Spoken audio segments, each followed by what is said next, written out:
Good afternoon, madam. Good afternoon. Madam, give me few minutes to introduce about yourself to the learners. Okay, thank you. Uh, Good afternoon, all. Today, resource person is Professor Renuka Hera, Professor of Department of Information Management, Sri Lanka Institute of Information Management, and also Chairperson of Women in Logistics and Transport. Thank you very much, madam, accepting our invitation. Over to you, madam. Thank you, madam. Thank you.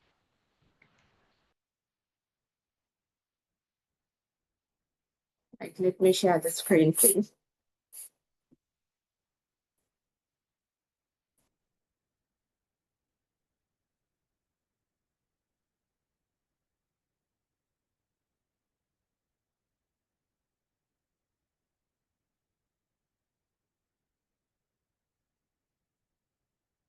Okay, good afternoon, everyone.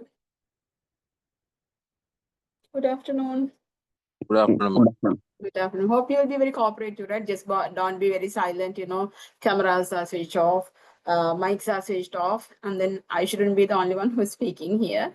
You have to be please cooperative, otherwise it's going to be very boring, or especially on a Saturday afternoon when I can do something interesting. Of course, I'm doing your lecture today, so please be cooperative. All right. So according to the syllabus, now your syllabus, your subject is sourcing and supply chain relationship management, as I can remember. Yeah, so then here what we have to now, before everything we need to understand, I don't know whether now are the other subjects being taught already? Have you got any introduction Yes. about supply chain and all in other subjects as well?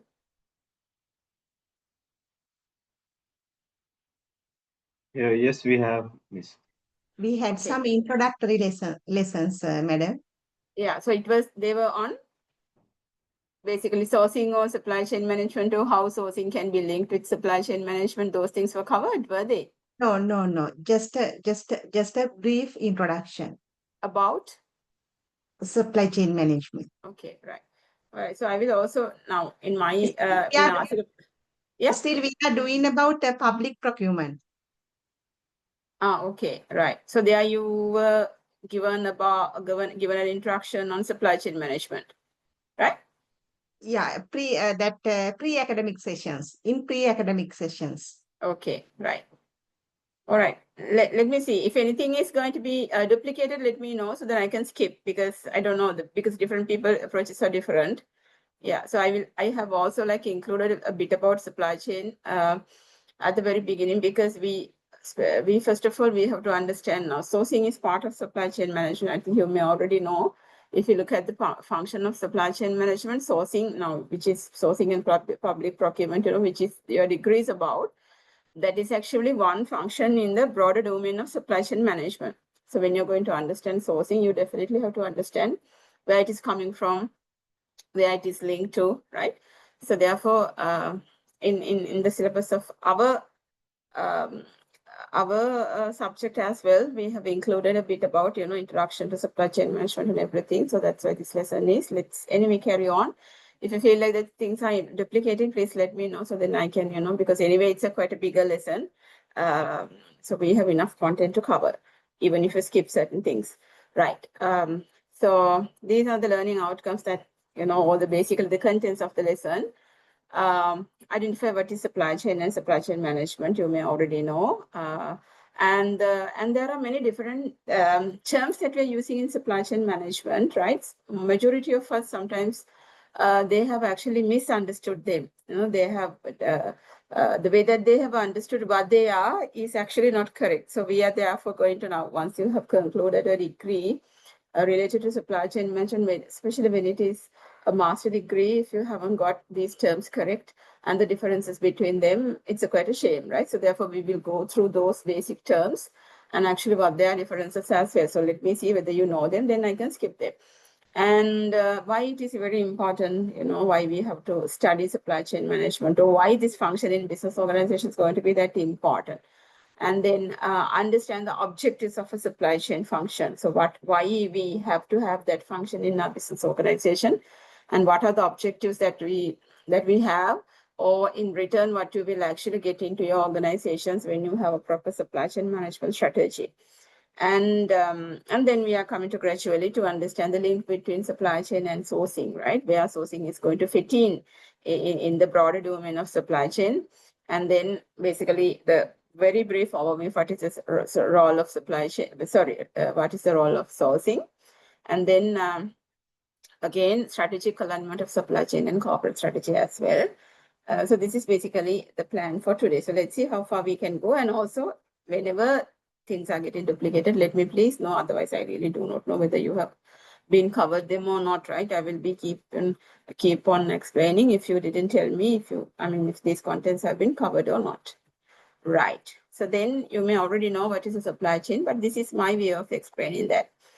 All right. So if you look at the supply chain, now you already know that this, yeah. Excuse me.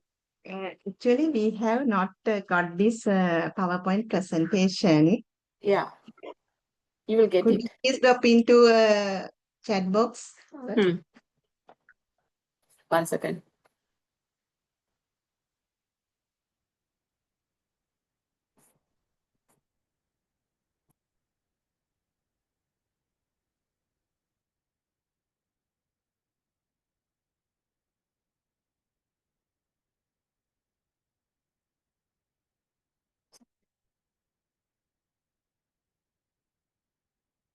I'll just stop share and then I'll send the message here.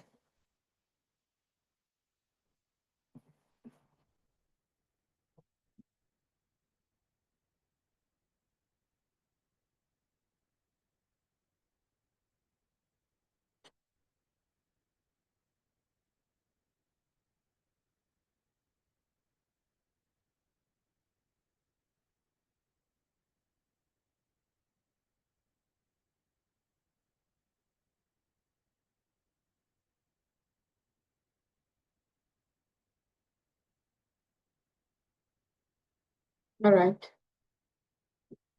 It is there now in the message drop box, whatever it is in the chat box, of course, you'll have it. Yes, yes. Thank you, ma'am. Thank you. Alrighty. Okay, so coming back to the lesson, yes. So giving a very brief introduction about what a supply chain is. So it's basically a network of organization, as you may already know. And then do you already know what is when you take a supply chain, right? So you have, like now the organization in the middle of a supply chain, usually we call that organization original equipment manufacturer, OEM. Okay. So when we are mapping a supply chain, when we are identifying a supply chain, usually we identify the supply chain for that company, right? So if I'm running a company and let's say that I'm a manufacturer, so I have to identify my suppliers, customers, distributors, dealers, agents, whoever they are that I have to work with in order to run my business. So that is my supply chain. So then when I'm the company, my company, I'm a manufacturer. So then I'm the OEM, the original equipment manufacturer. So that is a term we are using in a supply chain context. You may have already introduced those words maybe. So then when you take that supply chain, right? So that company is in the middle, and then this part we call downstream supply chain, and the other part we call the supplier side of a supply chain is called upstream supply chain, and a customer side of a supply chain is called downstream supply chain. So if you take a supply chain, it's actually a collection of these upstream and downstream linkages, of course, right? So your company is in the middle as the OEM, and you have different companies on your left side, which is the upstream of your supply chain, and right side, which is the downstream. And then this is actually a network of upstream and downstream linkages. So you have developed those linkages to identify those companies and work with them. And for what purpose is actually because with all these companies, you are carrying out different processes and activities in order to make a product or service. All right, so that's basically what we are doing in the supply chain. And then at the same time now, through these upstream and downstream linkages, while you are carrying out your activities and processes with them, you also have to make sure that you are creating value for the customers. All right, so therefore value creation is going to be the broader purpose of a supply chain finally. Right, so now will you be able to tell me when you say value creation or when you say value, so how do you identify or how do you define? No, I don't know the definitions though, But how do you explain this value? You know, what would be that? From whose point of view that you are looking at it? Yeah. When you say value creation, yeah. Adil? Customer's point. Yeah, this is the customer's point of view. Customer's point of view. Yeah, very good. So then what do you mean by value creation? I'm taking you as a customer when you're going to buy a product, you know, when you get a service, when you're trying to get a service, you want value for the money that Satisfaction. you pay, right? So then what do you expect? I mean, what is actually in your head when you say value? What Satisfaction. satisfaction, Cost and quality, cost and quality. What else? service. Exceeding my expectation. Very good. Nice answer. Exceeding my expectation, because all those things would come under your expectation, right? Because now someone said service, quality, cost, price, everything, you know. Yeah, so they are my expectations. So if the product that you are thinking of buying, or when you have already decided to buy something, when you have already to consume a service, of course. Why? Because you have decided that it will meet my expectation. So that is when that product or service can create value for you.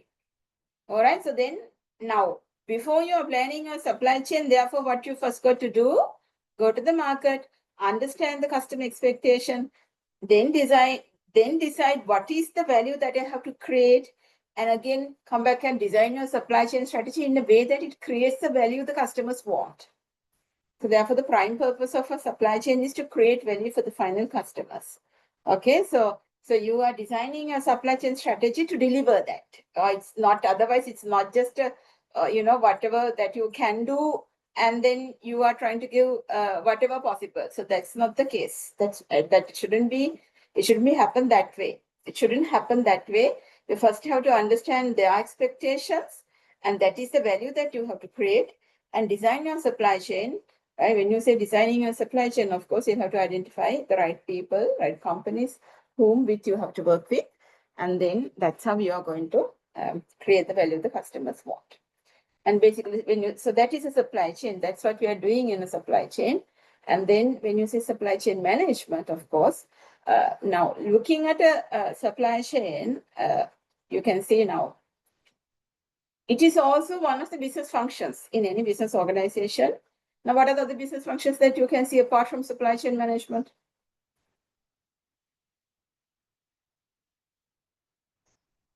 You mean within the organization? Within an organization, yes. Finance, HR, Okay. sales, marketing. Yeah, very nice. When you compare supply chain management with those business functions, do you see any difference?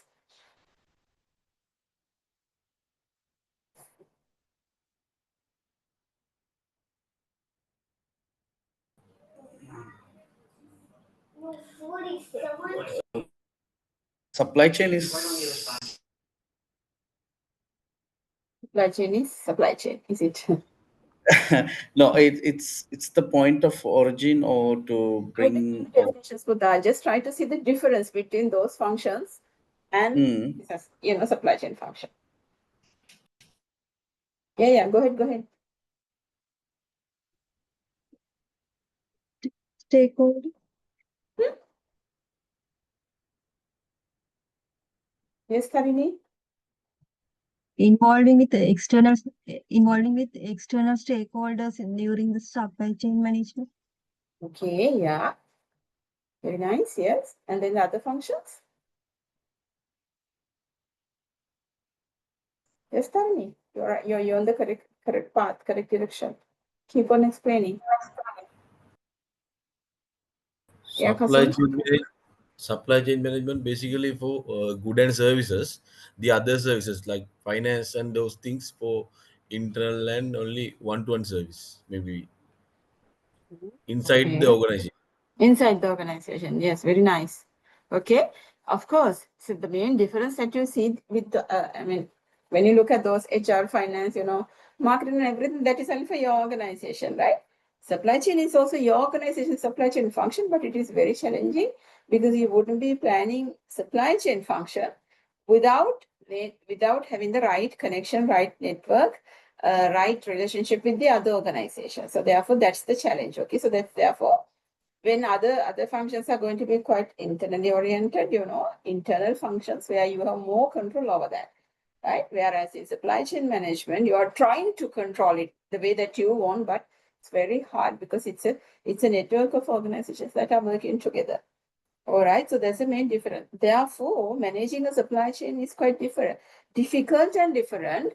And that's when you see the importance of flows that are going between different members of the supply chain. Now, what are those information? I don't know whether you were taught them. What are the flows? Different kinds of flows that are going back and forth in the supply chain. Material, information, and resource flows. Okay, so material, information, and resource flows. So you are okay. So how these three flows can happen? All right. So then, okay. So when you order something, now if you look at the upstream of your supply chain, when you order something with the supplier will send you the goods.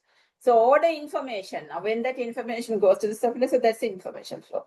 All right. So there are what I want, when I want, how much I want, where I want, all those things must be communicated to the supplier. Then that is information. So that information through a purchase order. So those information goes to the supplier, and then supplier will deliver the required order, right? So then that's how material comes to you. And then for those things, then finance flow, because you have to supply and so you have to pay for that. So that is your finance flow, right? So those are the flows that are now. If you look at these three flows, like information, material, finance. So that is everywhere throughout the supply chain between every two organizations that happen in your supply chain. So therefore, these are the three main flows that you can see in the supply chain. And this is through what we are managing our supply chain. Okay, so that's that. Through these three flows, or these three flows have connected us. They have connected us as one network. That's why we are there. That's why these organizations have got together. And in between these organizations, these three flows are always happening. And when you manage these three flows properly, of course, supply chain can also be automatically managed. All right, so that is supply chain management. So therefore, when you're trying to manage your supply chain functions, when you're trying to get it in the way that you want, how you can do that? You need to plan, you need to manage these three flows, because this is through what we are connected as one single chain or one single network. So therefore, that's through what we are going to do that. Are we okay with that? Any ideas, any comments, any questions? එහෙම තියෙනවද? එහෙම තියෙනවා නම් කියන්න. තමයි ගොඩක් කටේ කියන්නේ. බලන්න.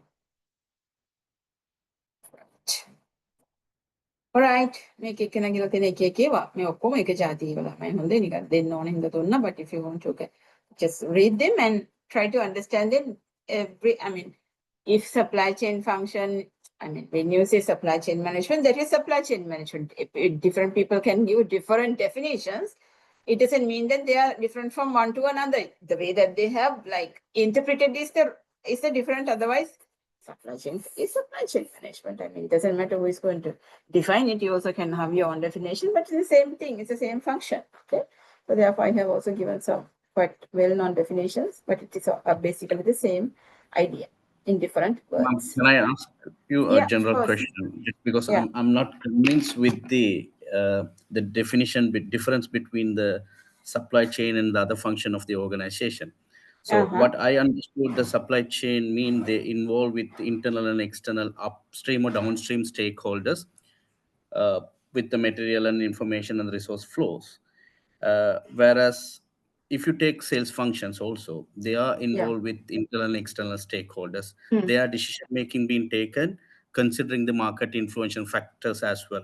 So if you say the consumer buying power, competitors, environment, geopolitical situations, global transitions, and etc. etc. So even though if you take HR also, there are market factors for the HR. the current market situation of the pays, wages, legalization, etc., etc. So how we can precisely define this the functions between supply chain and other functions, because I'm not So convinced with you for stakeholder those management. things, Yeah. now that is your sales function, that is your HR function. You get those information from external sources to plan your function, right? Isn't it? Yeah. Yeah. But if you look at the supply chain, you are working with them. Okay? Agree. You're working with them. So now your HR function, if you do not get the right information from the market, it is your fault, isn't it? Yeah, I agree. Yeah. So Agree. that is your duty to get those information and plan your HR plan and do your recruitment, promoting and everything that is under your control. Your HR director, HR manager must do them. But supply chain is also like that. So we also do our plan in that way, looking at everything, geopolitical issues and everything are going to be highly affecting on the supply chain. But then your performance will not only depending on you. Agree. Very That's the clear. Very difference. clear. That's We the closely challenge. work with all the parties. Yeah, even the shipping lines or the So manufacturer, third party. you can tell them, you have ordered them, you are sending them, but the delays and everything now, whenever they do not send the right goods to you, whenever they do not sending your goods to the customer at the right time, so you are trying your best to do that. You have a plan to do that, but that is not entirely, it's quite difficult to control because other parties' performance are going to define your supply chain functions performance. That's a Now difference. it's very clear. Now it's very clear. Yeah. Thank you. Yeah. Okay. So you can always ask question, doesn't matter, because that is why you are here, right? Okay. Right. And then when you look at these things, now, do you know the difference between logistics and supply chain? Basically, before everything. You have already heard of these two terms, haven't you? Logistic is just a movement of products or services, but supply chain is was behind it's an umbrella like planning from its start. Yeah. From supply management onwards. Yep. So supply, so which is the broader function there for logistics or the supply chain? Supply chain. Supply chain, and logistic is part of it. Yeah. So if I say that logistic is the broadest sub-function in the supply chain function, do you agree with me? No. Why not? Logistic is just an element of in the under supply chain. It's What are not the a other elements complete in supply chain? planning, negotiation. I don't know. Though the logistic also involves this planning and negotiations. I'm not denying. But it's just a sub element. It's a Now when mobilization you of take the. sourcing, which is that is what you are going to study about specifically, comprehensively, and then where it comes in supply chain. Where it comes in terms of like Supply chain sourcing part management of the basically strategy. from production to end user. Yeah, come again, Kasun? Supply chain management is covered and sourcing to end user. For example, manufacturing to end user, entire Yeah, process. And entire logistics process. mainly cover transportation, warehousing, and some part of the lo- supply chain management. It's one function in supply chain. Is that what you say? Yeah, one function only. Yeah. Basically, you have an idea, but let me elaborate quite, more on the same point. So you already know what is a supply chain now. I have just explained you. Even you've been taught in other subjects as well. So it's a network of organizations. Basically, it's a net, but it's not just a random. When it comes to those organizations, they are not randomly picked. So you have very carefully studied and based on different factors, selection criteria, and everything that you have selected these organizations to work together, right? So therefore, that is a network of organization, which is your supply chain, right? So when you take your supply chain, of course, Sachin said that it is movement. I agree. Yeah, that is the movement. Okay.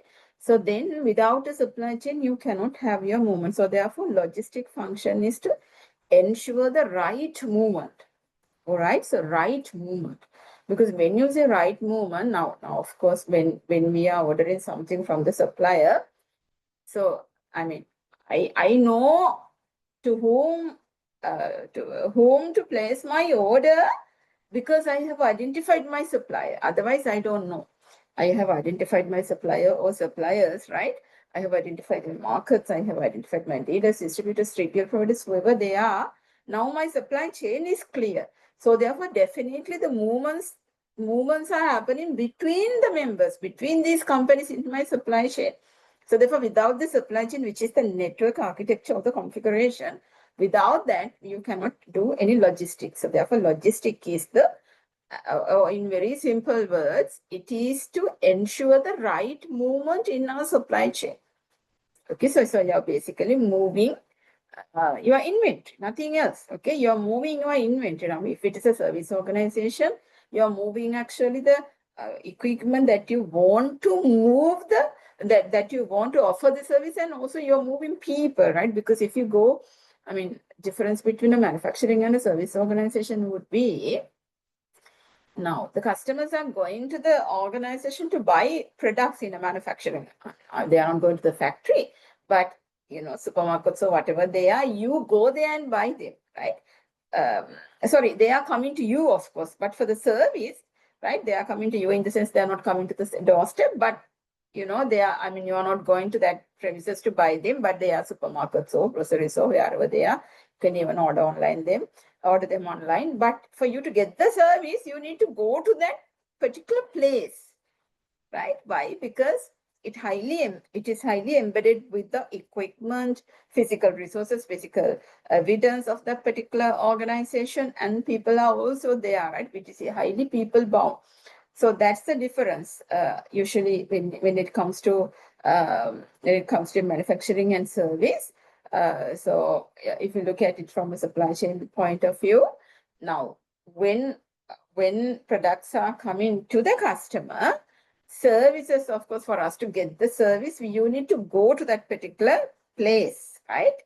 Mostly, I mean, for more than if you go to, if you want to meet a doctor, you need to go to the hospital. If you want to get certain, anything that you cannot get done online, but you have to go to the bank, right?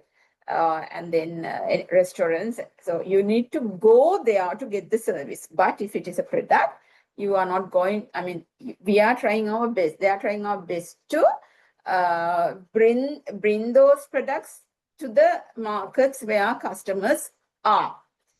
So therefore, when you are planning your supply chain, right? So it is two different ways of planning our supply chain, because if it is a service supply chain, I mean, value creation is again quite challenging, because that is highly depending on logistics mainly, because whether the right people are there at the right place, right time, when the customer comes and try to get the service, because the service provider and the customer must be at the same place in a services organization.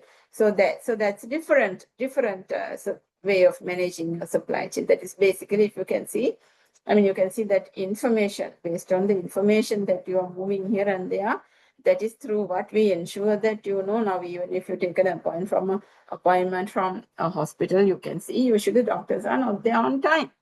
But doctors can be delayed like, half an hour, 1 hour. But what if the customer did it 1 minute, a doctor will have gone, which is very wrong, of course, right? But unfortunately, like, they are dominating, so you are going to stay there no matter when the doctor is going to come. But so that's how logistics happening in actually මොකද සශින්ට හිනාවක් කියලාද next එක ගන්න වෙන්නේ ඉතරයි. ඔය doctor කෙනෙක් නෙවෙයිනේ සශින්. නෑ තාම නෑ. තාම නෑ. එන්නත් එපා ලංකාවේ තොස්තරලා හින සවුත් එකයි. එතකොට yeah, so that's so it's a different way of we will talk about them later on, but that's when it is going to manage them. So there are two different management techniques or methods that you have to follow when you're managing this episode. But we were talking about logistics again, coming back to that. So it is to ensure the right movement. It is to ensure the right movement. So when you say the right movement, how do you decide that that is the right movement or not? That is again starting from the market, right? Because you know when you have to be there in the market.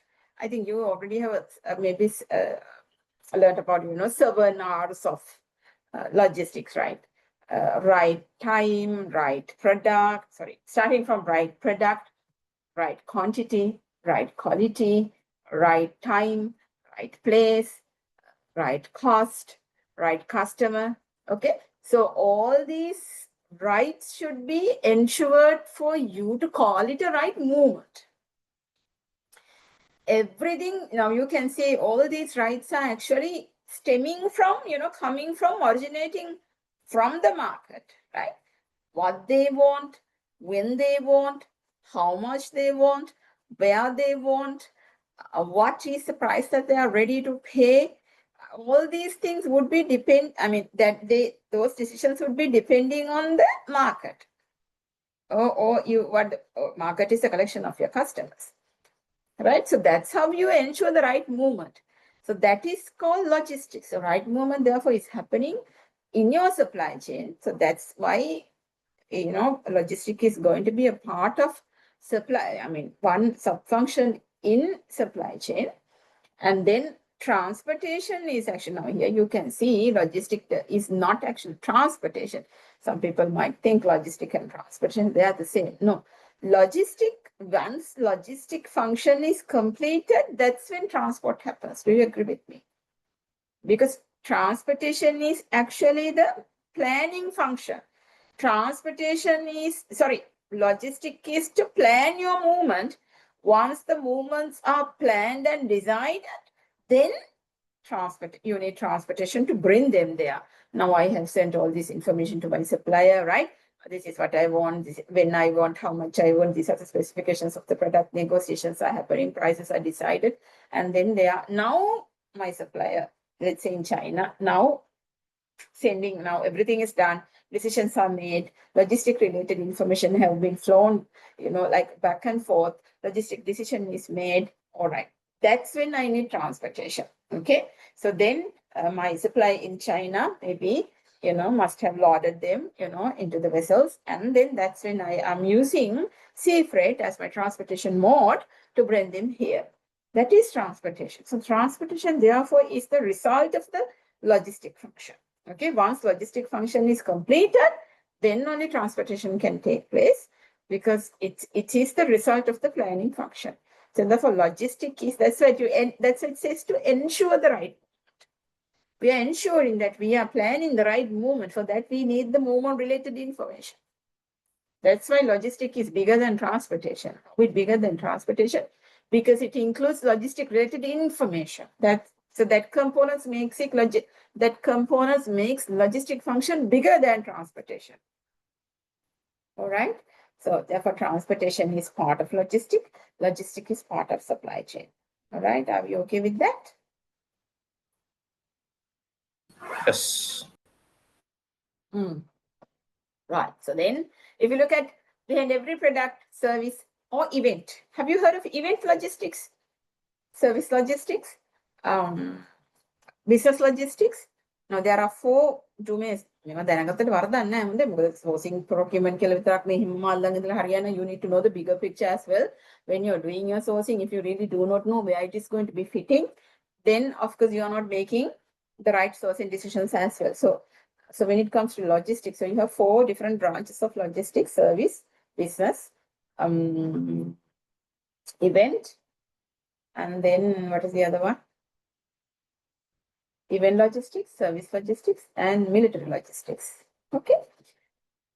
Looking at the history of supply chain, of course, now supply chain was not actually no one actually invented any subject. They were like gradually, naturally, with the knowledge that were created with natural environment, incidents, and everything, and by observing those natural events in the surrounding, by the people, scholars, academics, and when they were writing about them.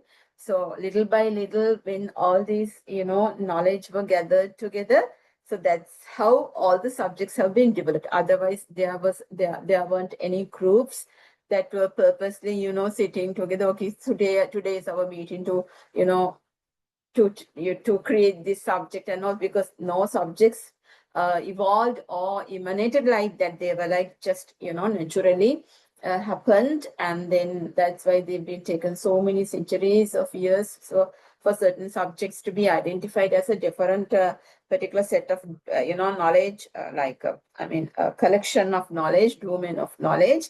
So even if you look at supply chain subject is very new compared to other subjects that you can find in the broader management domain, like maybe general management, marketing, HR. Those are quite older than supply chain function, because if you look at its its evolution, what was first originated was logistic function, but no one did. I mean, it doesn't mean that logistic had not been there in the history ever since the world. I don't know how world was created, but ever since, if something moves from one place to another, that is anyway logistics. But those days, that particular movement or that particular process, the activity had not been identified as, that name was not given. Otherwise, that particular, the function's existence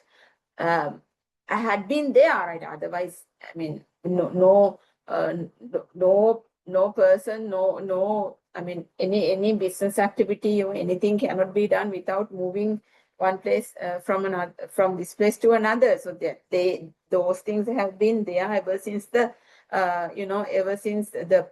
all these planets have been, or the earth has been founded. And even it was not founded, whenever it's been created, whenever it's in existence, those things have been there. But very lately we have identified them, and given certain terms for that, right? Things have been there. That's even the research that you are doing. Okay, you are not, you are actually finding what we didn't know.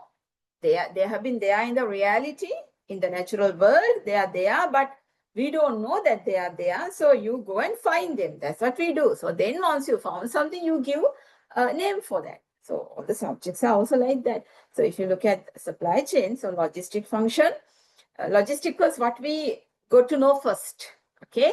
And that is through military. That's why military logistic, it's like very important. The military people, if you know anyone, know me. So it's one of their main domain or main area that even in their degrees and everywhere, military logistics is taught to them, because it's a different branch of logistics. But that's how logistic was originated, and then the business crowd started to use to see why not this is applicable in business functions as well. If it is a right movement, why the right movement is it is also important in business scenarios as well, not only in military scenarios. Okay. After the Second World War, military logistics read about it. There were some nice stories, but we don't have time to talk about them. Yeah. And then later on the top of that, whenever the things are happening, whenever people were like looking into other things and so some more knowledge were created on the top of that, then we identified, okay, so logistic is there. Logistic is actually a sub-function that you can see in the broader domain of supply chain, because things are moving once after you identify the supply chain. Okay, so that's a brief history. So I why I told you about these things, because event logistic is also a part of logistics of business, event, military, and service logistics are there, of course. Event logistic, I don't have to tell you nowadays, like event management companies, they do event logistics. They plan, they conduct, they execute, and they have to withdraw as well effectively.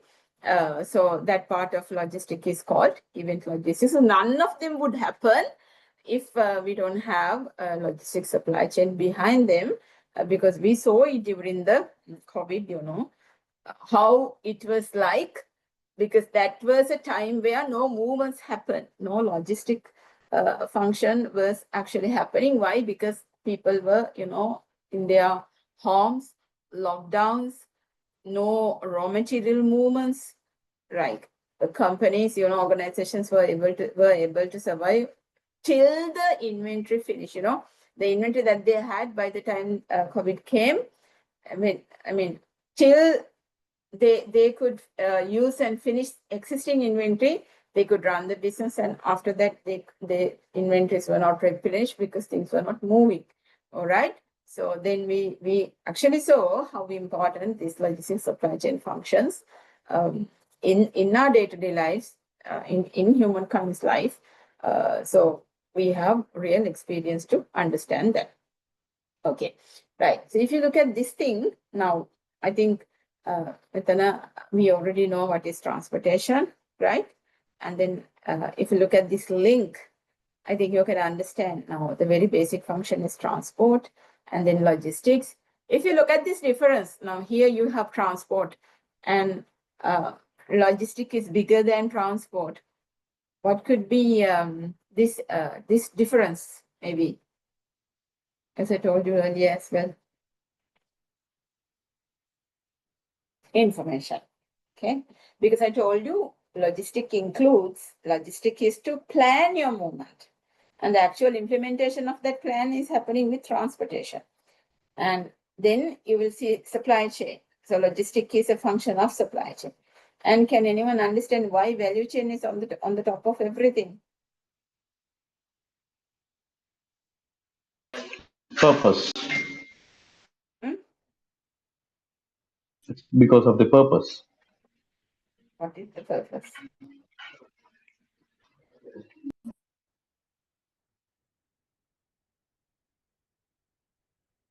All sort of in results, so they all sort of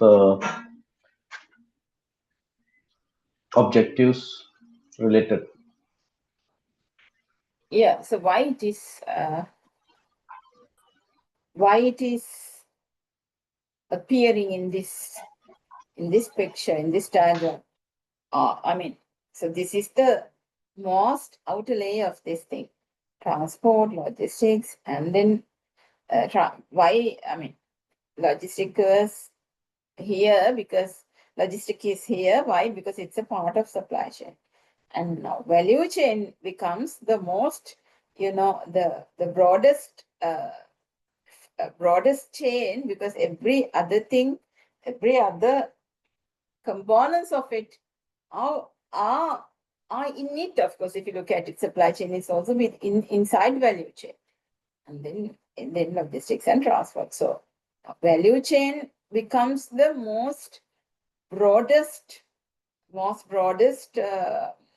function, or it has the the boundaries of it are actually quite it's a larger scope, and within that you can see supply chain, logistics, transport. So why?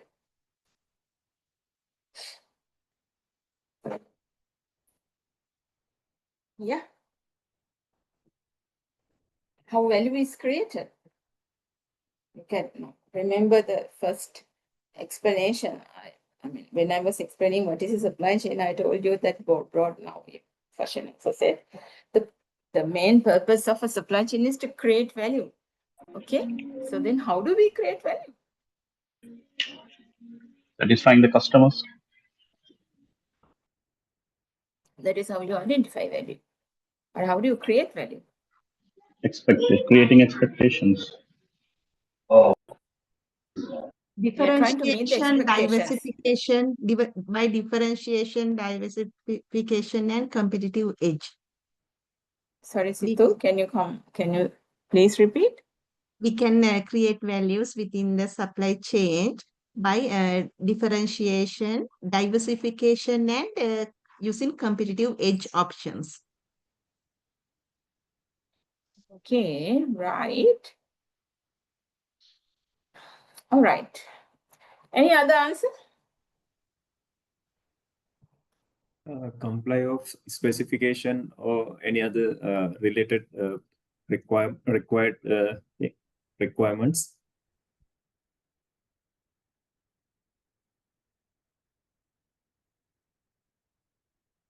මම අයින් කළාම 28යි. බලන්න කවුද ඉන්නේ කියලා මේකේ. මාළුත් තියෙනවා.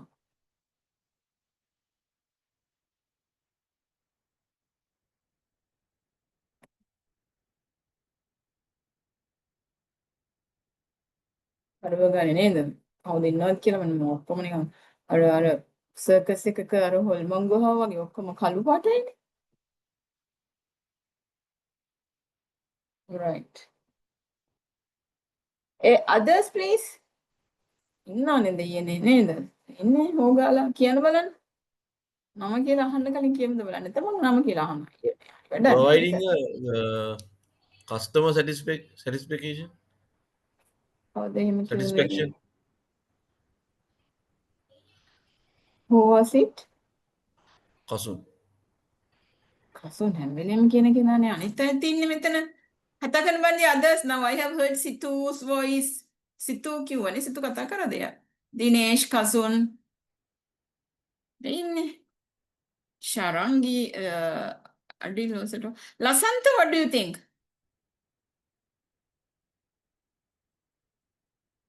Santa පැත්ත බලලා දෙන්නේ නැද්ද කොහෙද? Lasanta, are you there? මම ඇක්ටිව් අමාරුවේ දානවද? ඔගොල්ලෝ ඉතින් දැන් මේ ලොකුවට රෙජිස්ටර් වෙලා ඉරෝග්‍රේෂන් වලින්. අපි තමයි දාන්නේ නෑනේ. කැමති අමාරු අපි කිව්වේ එන්නේ කියලා.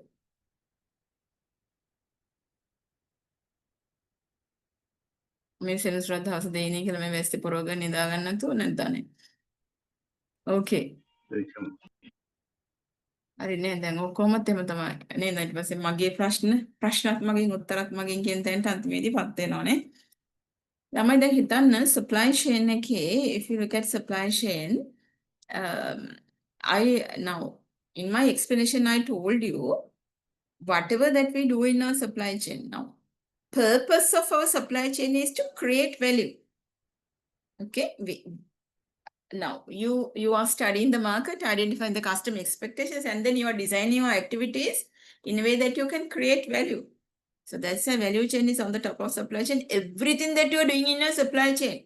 Arisalla, someone said, differentiation and everything. I will log a strategy. But then, from the point where you are ordering, identifying your supplier, sourcing is to identify your supplier. From that point onwards, you are creating value. Because if you haven't identified the right supplier for your products, so you cannot create that value to the customer. Now, when the right suppliers haven't been identified, what does that mean? You probably will not get the right raw material from them. Even if you get them, sometimes they might deliver them deliver them delayed deliveries can happen. And then, sometimes the right quantity must not be coming. Sometimes it might have gone to another factory. If you have many factories, it might have gone to the wrong location, wrong place. So many things could happen. So whenever the right thing is not happening, what do you mean by right thing? Because I told you, logistic is to ensure the right movement. So then when you say right movement, you have to ensure that I'm making the product the customers want. And also I have to ensure that I am going to deliver it when customer want it. And also I have to ensure that I'm going to deliver it where customer want it. Okay? I'm also trying my best to minimize my cost to give the right price for the customer. So there are so many things that you have to do when you're satisfying your customer. It's not only just about, because there can be high quality products, but when you go to the market, you can find it, right? I really like this product. I have seen it, maybe in Facebook, you have seen that, and they have also advertised that, okay, this is available at that pharmacy, this supermarket, that supermarket. When you go there, you never can see that. So what's the point of having a high quality product if they're not available? So when you say value creation in terms of logistics, all this includes not only product itself, not only service itself, right? But everything else. If you cannot make it available at the right place, right time, right quantity, how can the person can be satisfied? If doesn't matter how quality, how nice, how good your product is, but if it is not there when the customers go to the market to buy it, what's the point of it? Okay, so therefore, when you say value creation, everything matters. Everything matters, and everything that you're doing in a supply chain, right? starting from identifying the right supplier, getting your products, raw materials procured, and then starting your manufacturing, and then, packing, quality inspection. Why you are doing them? To ensure that you are doing the right product. Okay, to ensure that you are making the right product, whether it is at the right quality. So you do quality inspection, and then you are converting your raw material in your factory to have the finished product.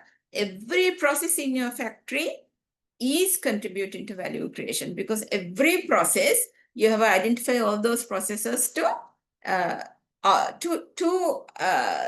get a different shape to the final product by combining the right raw materials. So whenever that does not happen, you will not get the right shape of the product, right size of the product, right quality of the product. So therefore, every single thing that I'm doing in my supply chain is actually contributing to value creation. That's Is why it what we call as a value chain, Oman? that is why we call it a value chain. It's this collection of activities to make value. Mhm. Right? That's the final purpose. If you don't do the right thing, what would happen? Now, let's say that, okay, now you have ordered your raw materials from a particular supplier. Supplier is sending wrong raw material. So that's not the right thing to happen. But these things are happening in our supply chain. Okay. So when they will happen, we are trying to correct it. Isn't it? Now, when the suppliers had sent you the wrong inventory, අනේ කමන්නේ දැන් ඉතින් ආපු එකනේ කරමු කියලා you don't do. එම ගෙදර නම් එම කරනවා. ඉතින් මේ business කරනකොට එම කරන්න බෑනේ. ඒතර අපිට මේක අපහො you have to return it. Now I'm returning it, and then my supplier will have to send it again. Now, there are 3 trips. Agree, right? Originally now, when I have sent my purchase order, they have now sent me one inventory. That is wrong. That was not the inventory that I have ordered. Send it back and you get it back. 3 trips. Out of these 3 trips, what is actually adding value in your process? All of them are going to give you the value, or 1 or 2, or all of them. Me, it looks like all of them, right? How does happen? Choosing a right transporter will have the transportation values and the right planning, as you said, the right product on the right time on the right Out of these place, right? three trips, okay. Now my question is something else. There are 3 trips you can see, but are all these trips going to create value? Now you said yes, 3 of them going to create. Okay. All right, Sachin. So now let's look at others' answers. I think no, because only one, it is, what is the cost for the product? It is considered only one transport. So that Very means good. only one we are considering. Yeah. Others?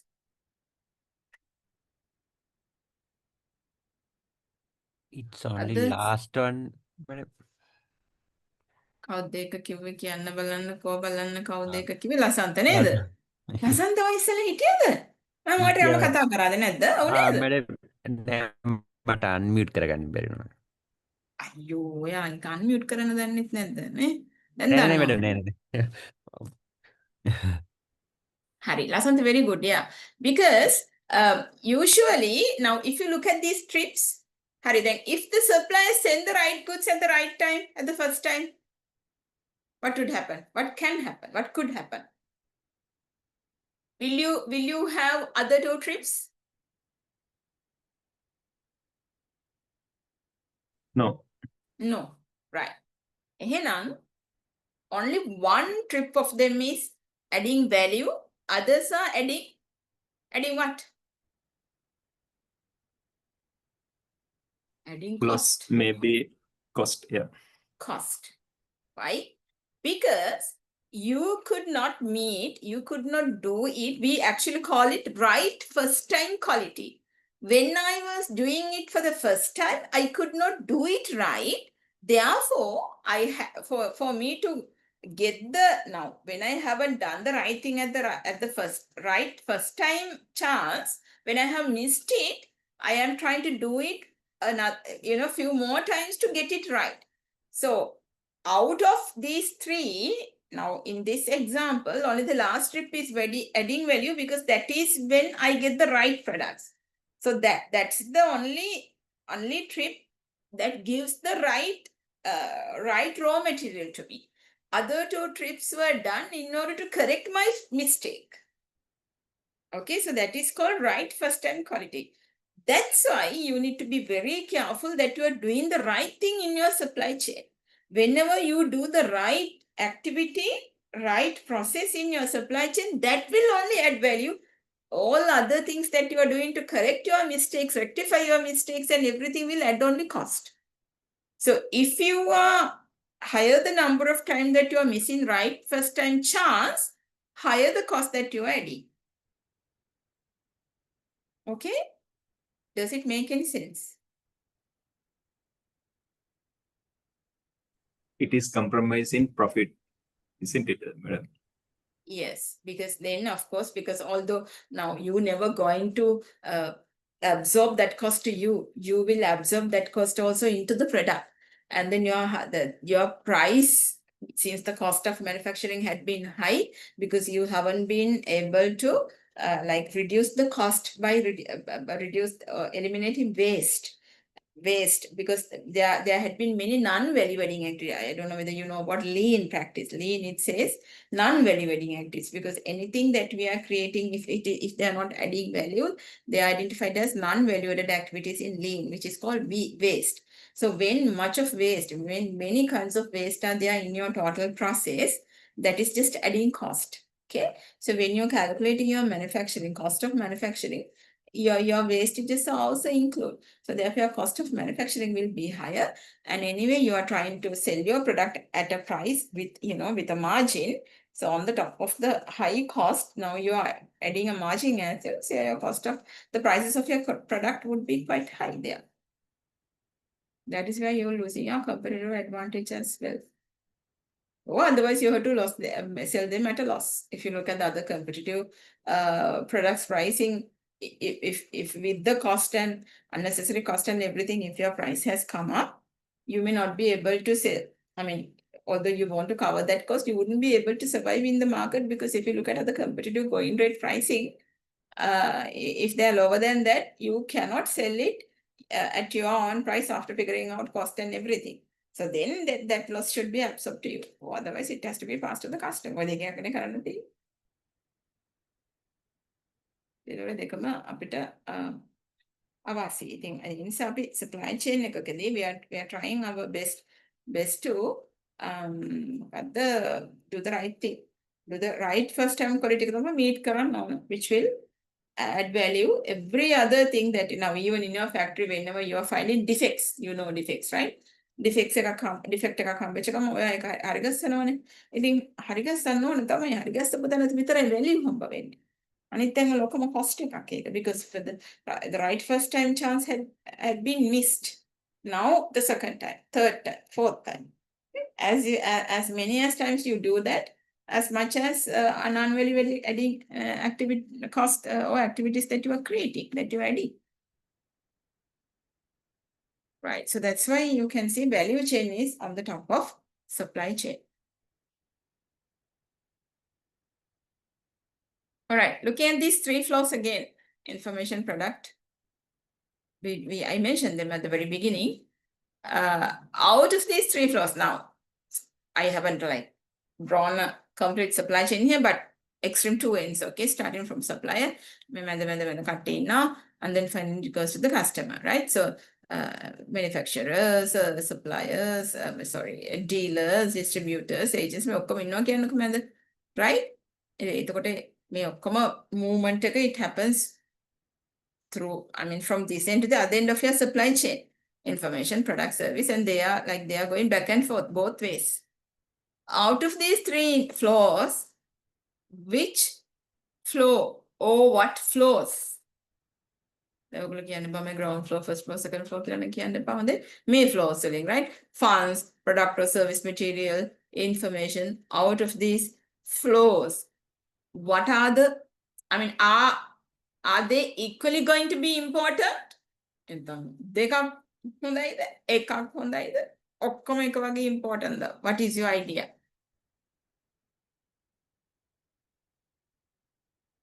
Yeah? All three are important. All three are important. Okay. Any different answer? මේ ලසන්තත් එක්ක මේ වැඩේ කරන මොනවද මේකේ හරි දාගෙන යන්නේ ලසන්ත? ඉතින් ලසන්තගේ බබාද කවුද මේ? ඉතල මියුට් කරගන්න බැරි හිටද මියුට් කරගත්තා නේද? දැන් මොනවද මේ හතරට යන්න ඉන්නේ වසන්ත? Nice though, but don't do that.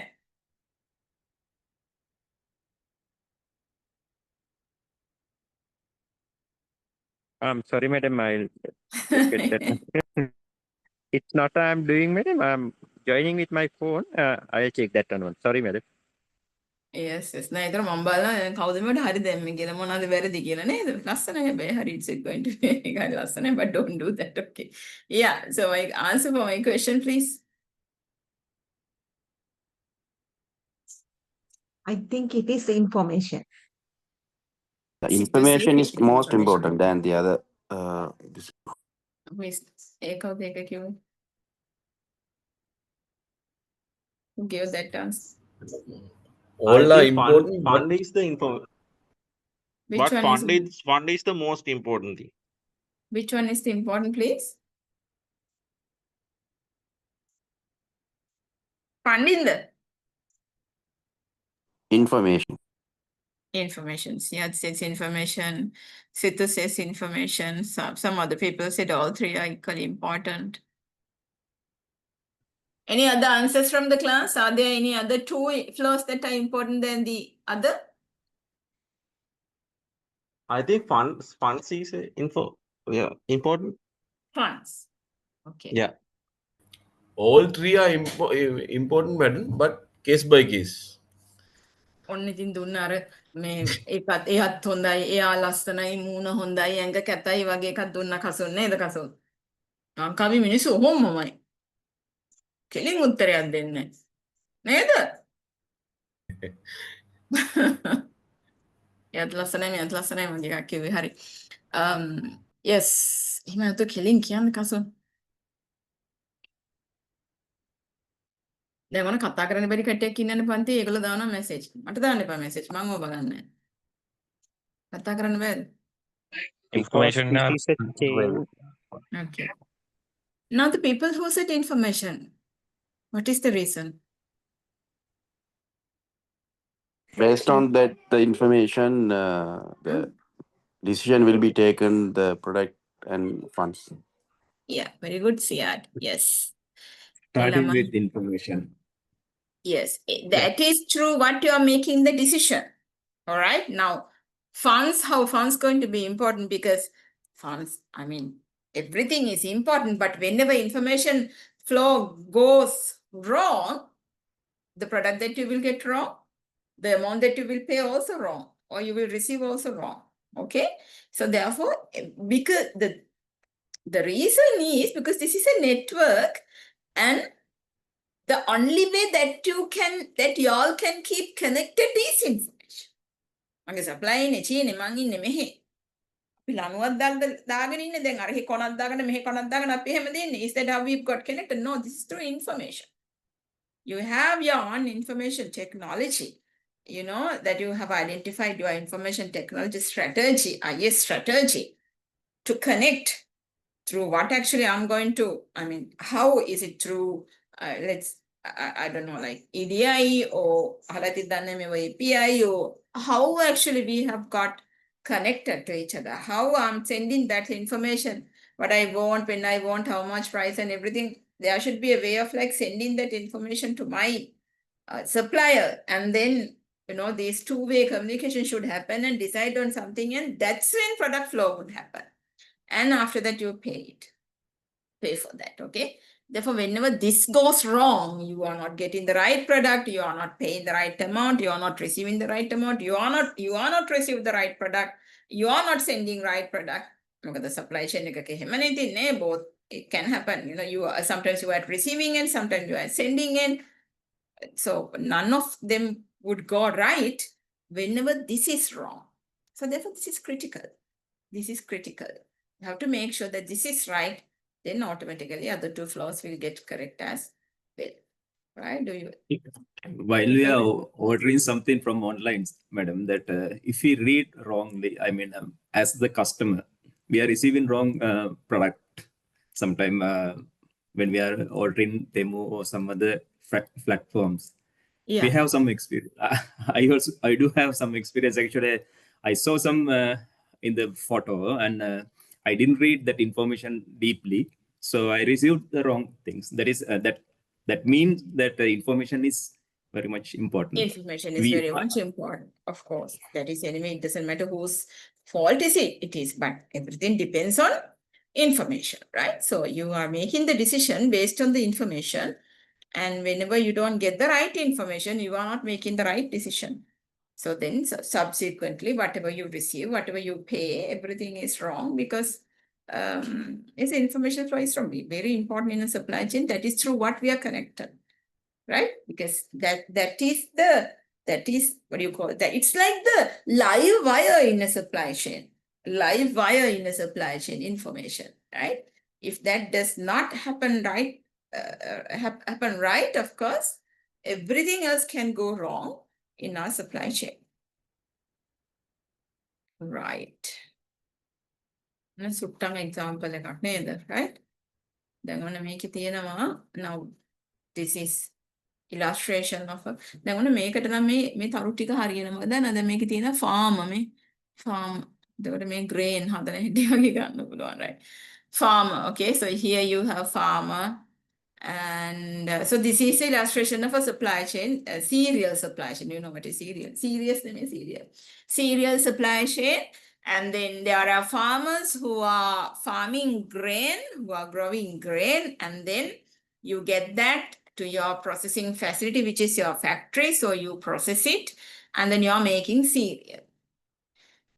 And the cereal, then make a packaging, so you are packaging it, and you are not a packaging company, you are not a packaging, label, so that company, but you are making cereal, but they cannot be sent, they cannot be sent to the customer without a package. So the way I must do packaging function as well, whatever that I want for that, I'm outsourcing that function, right? So therefore packaging, that box, corrugated paper manufacturers must be there, and Lumba company. Now for this particular company, for them to make paper, they need wood. So this company, Lumba company, this is giving wood to this company, and this is where corrugated cardboard is manufactured. And you need a label as well for that. You know what is a label, right? And you need to, like, your expiry, manufacturing, and then, your barcode and everything. Label must also be there. So label manufacturers are also there. So for certain products, you attach the label separately, or label is printed in because label is done by someone. And then, okay, so all of them are outsourced, and then you do packaging, right? And then it goes to the distributor once it is packaged, right? Goes to the distributor, and then from distributor to the grocery. Okay, a very simple supply chain. And as I told you, there are 3 flows here, right? Information, now material flow, information, let's say this longer arrow is information, fund flow is the other arrow. Now you can see, so you can see material flow is coming from this side, එතකොට මෙතන මම reverse logistics පෙන්නලා නැහැ ඔයාලට එකයි you can only see material flow only this way, but if you talk about reverse logistics is not actually reverse logistics. This is actually whenever you reverse logistics with ගන්න පුළුවන් reverse logistics කියලා කියන්නේ, then most of the people think when you say reverse logistics it's about returning goods. No, it's not returning goods. Reverse logistics is a green logistic practice to ensure that you make that you do a minimum harm to the environment, okay? Because if you look at your scrap values, scrap products and everything of your product now, they are getting added to the environment because of your business activity. You are making a product, okay? And then it's true that customers come and buy it, but you are the one who is making that product. So then when it is when the customers bought it, whenever they are done with that product, whenever they do not want that product any longer, they are going to be dumped to the environment. Okay. But if you design a reverse logistics chain to get them back to your company and to see how actually you can reuse them, how you can make some byproducts with them, so that is called reverse logistics. Otherwise, it's not the activity that that is return goods handling is not reverse logistics. Majority of the people think if anything comes back, if the customers are returning, that's return goods handling. It's not reverse logistics. Reverse logistics is a green logistic practice. Okay. So therefore, reverse logistics, if you do reverse logistics, you will be able to see, these black arrows other direction as well. But otherwise, return goods handling can also be shown in because that is a reverse. Anyway, the goods are going backwards now. Whenever they came forward before, and now it's going backward. Return goods handling can also be shown like that, but reverse logistic, return goods handling are different strategies. Okay, right. So then information flow, you can see from the market you get information, and all that information is going towards there. And then from farmers also we get information because about, raw material availability and everything. And then because it is anyway a two-way communication, so it goes also to this side. So information and the fund flow and goods flow have been shown here. So you can see with it, when you take two companies that are together, that are closer to each other, so all these three flows are happening in between every two companies, it happens. So therefore, just to see all information, products, funds. So those are essential flows in a supply chain, and that's through what we are trying to manage our supply chain. And in that case also, more than other flows, information is the flow that you can use to manage your supply chain. When it comes to supply chain management, it is all about designing your right information flow to make a strategy for you to ensure that right and fast information flow is there in your supply chain. That is through what we are managing our supply chain. Right. Okay. What's the time, please?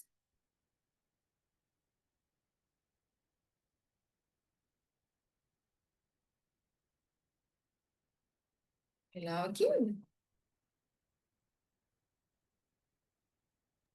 370. Biological time can make it 3:30. Let's take a little break up. 3:30 and 3:45 will tap in, so we will discuss the rest of the thing. 3:30 317, madam. At 3:17, okay, then we have more time. Okay, 3:17, right. We'll explain this thing as well. Right. So if you look at a typical now FMCG industry. Now, when you look at FMCG industry, FMCG supply chains, now it is very highly relevant to this sourcing function that you are going to study as well. This is a different kind of a market when you say FMCG. FMCG market, FMCG products, if you see, why we call it FMCG? Because it's fast moving consumer goods, FMCG. They are moving fast because their shelf life is very, very short. Why? Because we need them very frequently. If you buy a soap bar, milk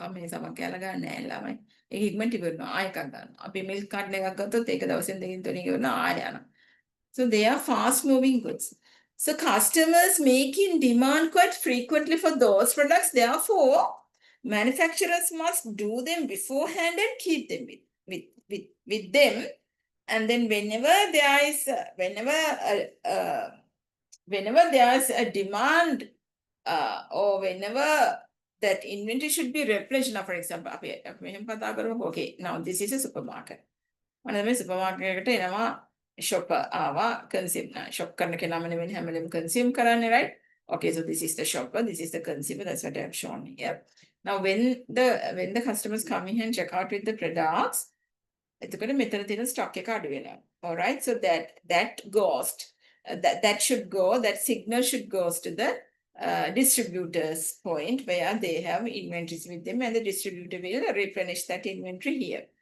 Once the distributor sends some goods to this place, distributor's inventory levels goes down, that signal goes to the warehouse, and from warehouse it is being transported to the distributor. Okay, and whenever the warehouses, the goods at the warehouses are going down, that signal goes to the factory, and factory is making new products and refilling or replenishing the inventory here. That's how it goes. All right, and the factory gets all this. This is the market. That information is getting from the market for the factory to decide what, how much, when, and everything. So factory production plan will be done based on that. So that's how it happened. And since since customers, these are the products that the customers use very frequent basis,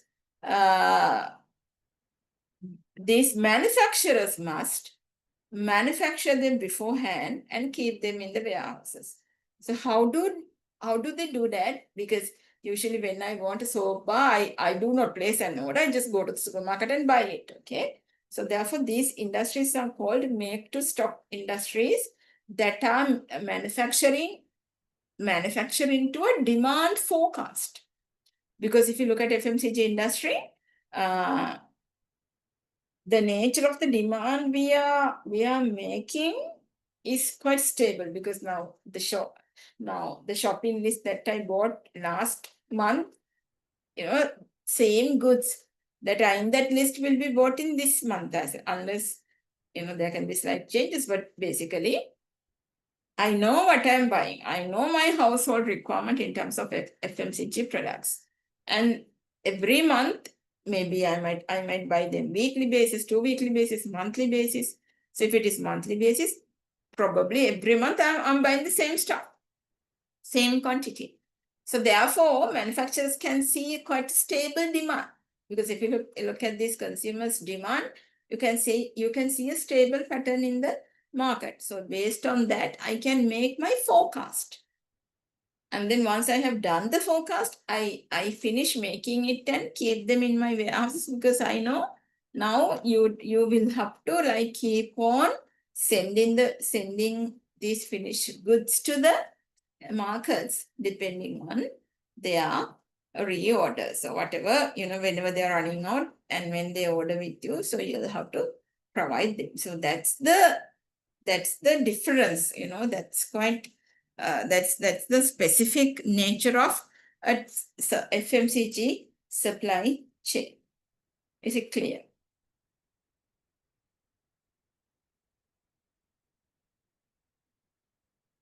So therefore, warehousing function, 3PL. Now, even if you look at the current practice, 3PL providers, if you go to those, if you can go and see those warehouses, you will see in their warehouses, the majority of the goods that they have, they are from FMCG people.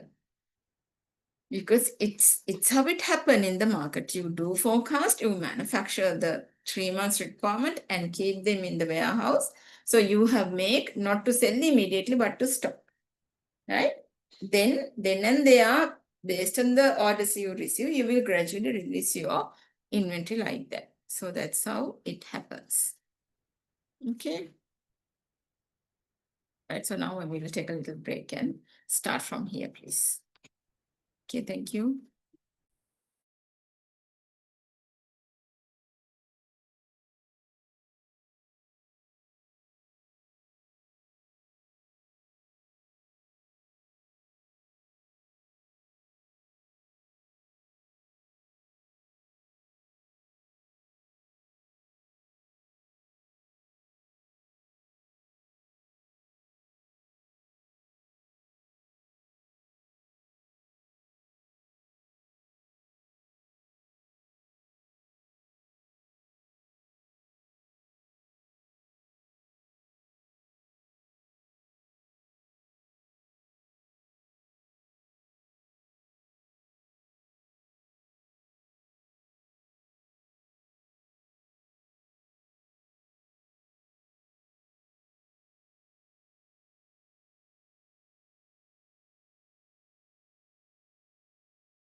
Right, so we will start again.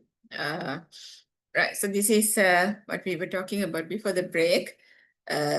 So objective for supply chain, if you look at now, I think I already mentioned you, when you look at the objective for supply chain, that is to maximize the overall value that you are generating. That is our purpose, right? So we are studying the market first and identify the expectations, and we are trying our best to create the identified value throughout all the activities in our supply chain. So therefore, if you look at it, the objective of every supply chain is to maximize the overall value that you're generating, right? Now, if you look at your own company, you're trying your best to add value with the operations that you do. But if you have not received the right raw material from the supplier, you may not be able to add much value because that would be affecting on the quality level. Let's say that you have not received the right raw material from your suppliers, okay?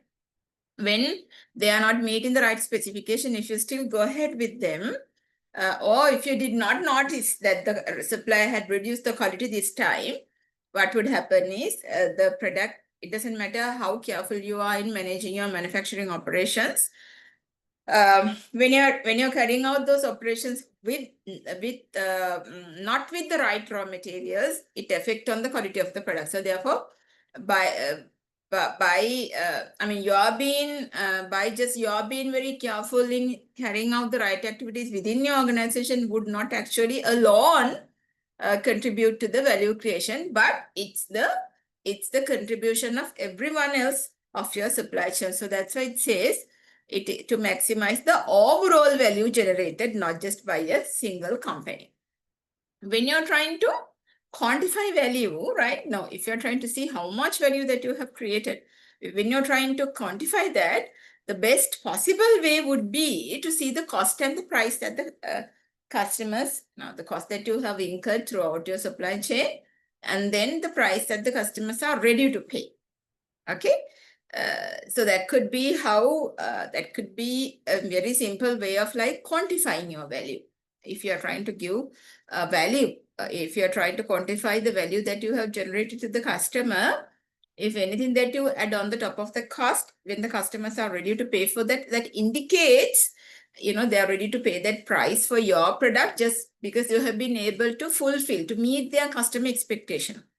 That could be the reason why they are ready to pay your price. Okay, so that can be taken as when you take the difference between the cost and the price, okay? Or so then you know it is definitely profit that you are making.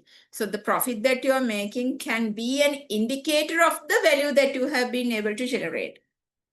Okay, but value, the profit itself will not be actually, profit alone will not show you the surplus of the supply chain. Now, when you say surplus, now look at this equation.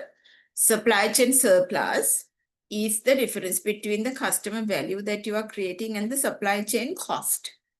Okay. Now, when you look at this, profitability, the profit that you are making is also included in surplus. But that can alone be the value that you are creating to the customer. That's what it says here. Value is strongly correlated with supply chain profitability. Okay.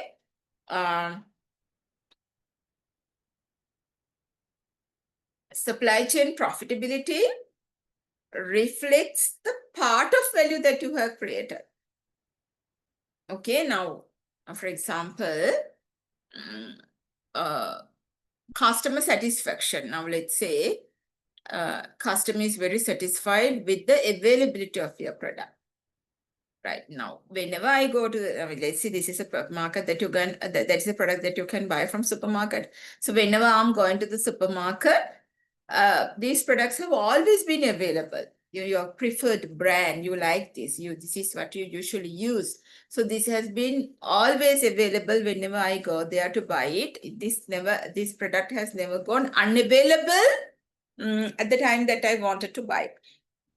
So you're very satisfied with their availability factor.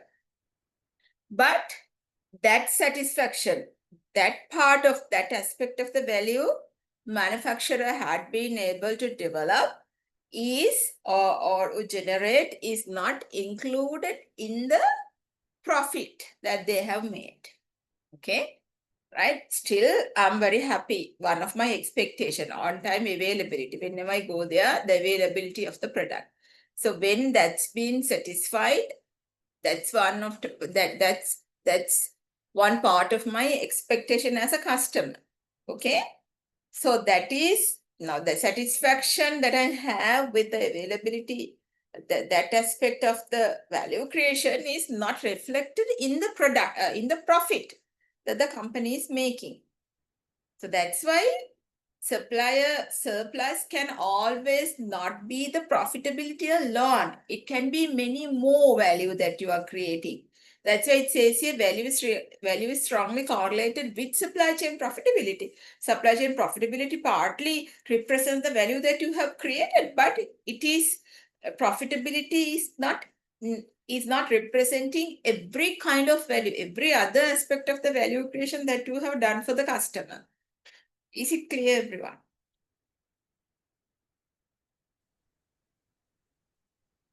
Madam, it's not clear. Can you give some more example?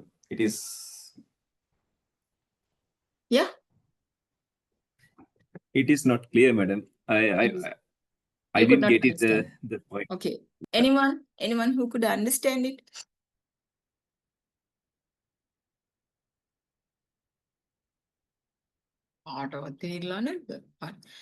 Surplus එකක් කියලා කියන්නේ, now you know something in excess. Okay, so this is the surplus of the supply chain. So how it is found? Now when you say value creation, I told you when it comes to supply chain value creation, it does not always involve with the product or the service. Okay, I mean, no, if you are a manufacturer, then when you are making the product with the right specification, right quality and everything, that alone is not the only value you are creating. That is part of value creation, because we identified that value creation is to meet the customer expectation. So if you look at the customer expectation, getting the right product is part of value creation, part of my expectation.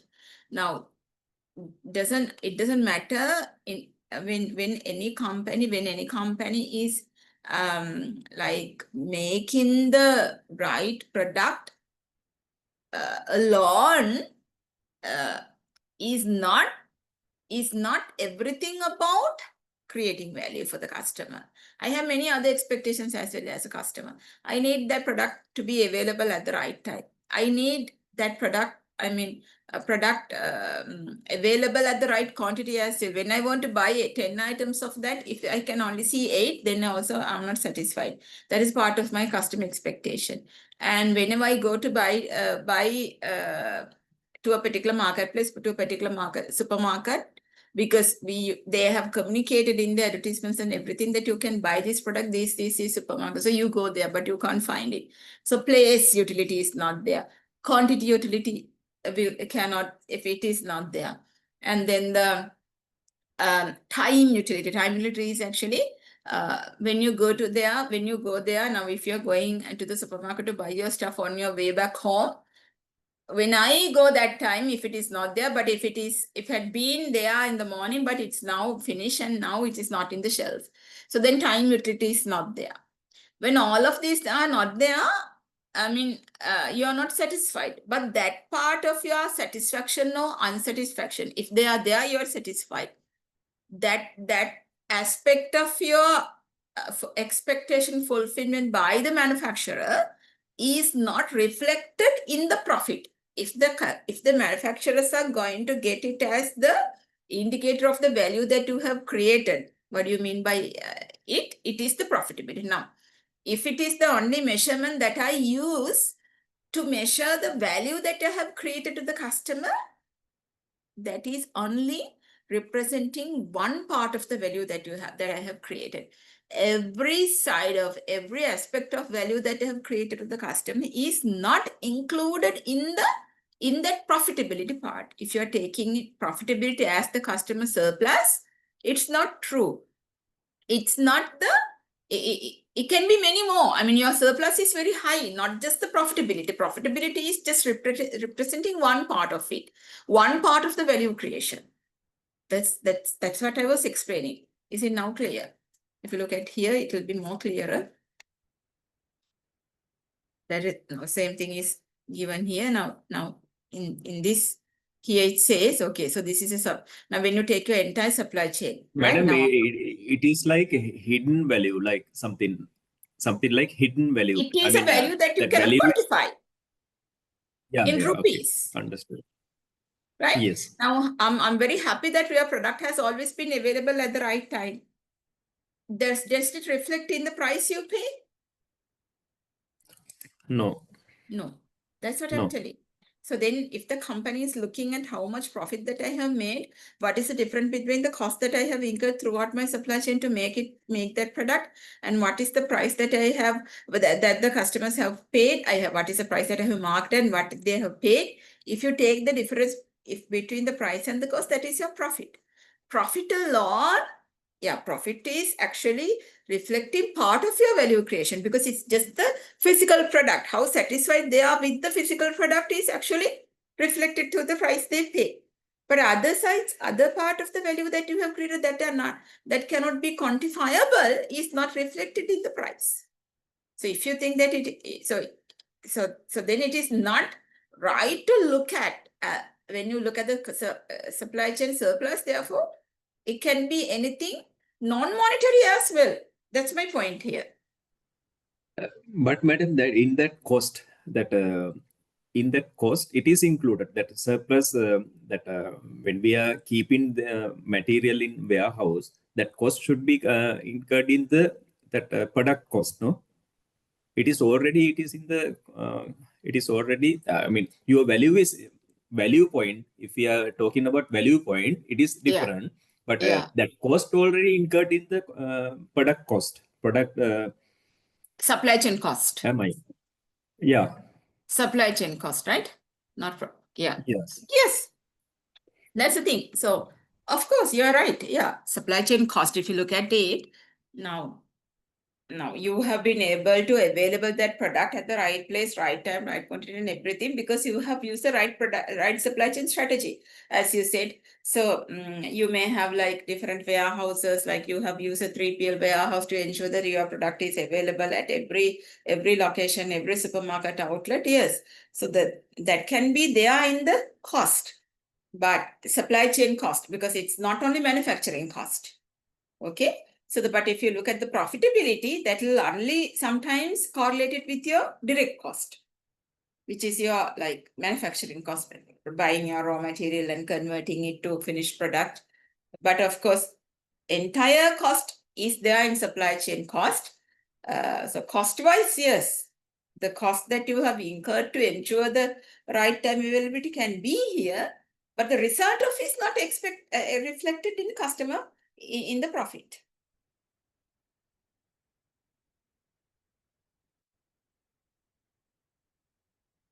Is it clear?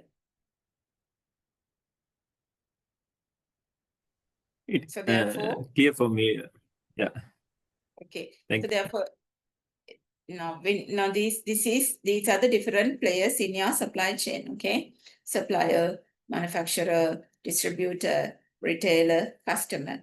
So if you look at every point, the value that you add, therefore, I mean, their profit is reflecting part of it, but there can be some other type of values as well that you are creating.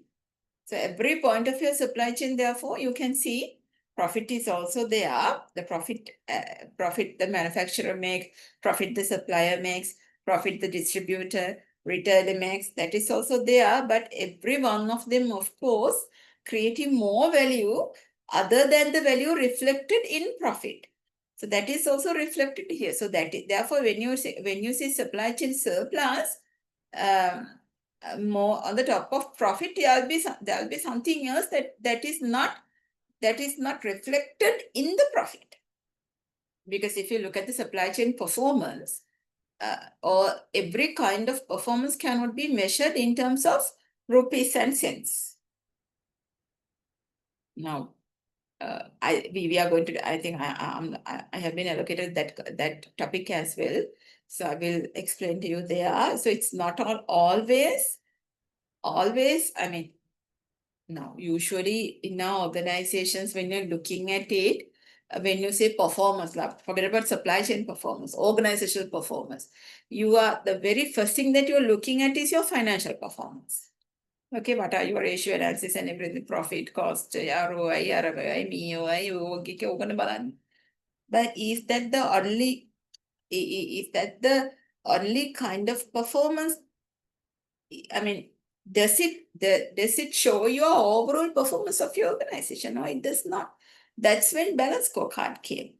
If you know it, right? That's when balance scorecard, not when compliance balance scorecard came to overcome that.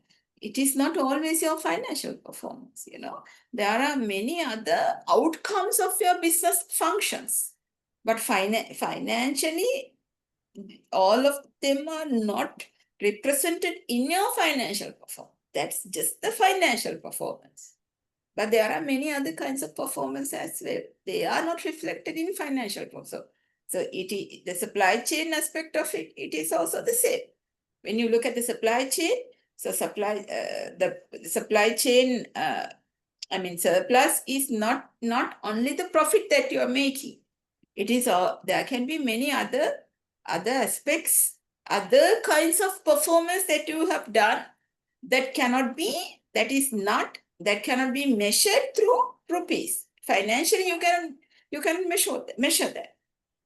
Okay, so therefore that is not reflected here. That's what it says here. Therefore, supply chain surplus can be more than the profit that you are making in very simple terms.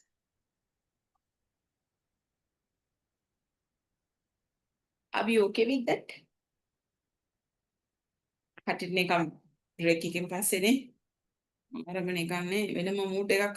Okay. Madam, sorry, Yeah. I have a question. So Yes. when you said the surplus is, seems like it's beyond a monetary value now. That's what I understood. The Sorry, customer said. Asanka. Sorry, I could not hear you well. Can you hear me now? Can you Yeah, hear me now? I can hear Yeah. you. So Yeah. so based on your explanation, it's that value is a beyond some monetary value. That's what you're saying. You can't measure it. Value is not only monetary value. That's Exactly. what I'm saying. Exactly. Yeah. So, I mean, how can they realize it? I mean, let's say for a company, as Dinesh said, the the the corresponding cost is already included in the supply chain cost, but Yeah. it is not reflected in the price. So, Yes. but you have an unseen value. It's like a Yes. goodwill or something, something beyond the monetary Yeah. value. But Yeah. how can you realize it? Is it like from future sales, like, because the customer is happy, they are going to buy your products continuously? Like, is there a way They to can be realize it? related to your KPIs. Now, for example, you want to improve. Now you want to improve your customer satisfaction by 20%. How do you measure it?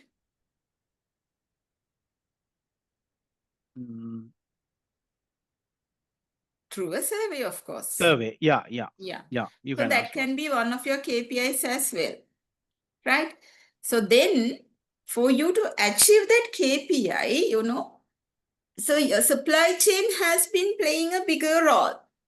Your supply chain to satisfy your customer. When you say satisfaction of the customer, it does not only include the quality of the product. It may include different other aspects as well. Correct. Right? That will actually affect on your future sales. Exactly. So if you look at the realization of that value, maybe through your future sales. Correct. Yes. Thank you, madam. Thank you. Understood. Dinesh, you wanted to tell something? No, madam. I just want to answer that. It is survey. We can do that. Yes.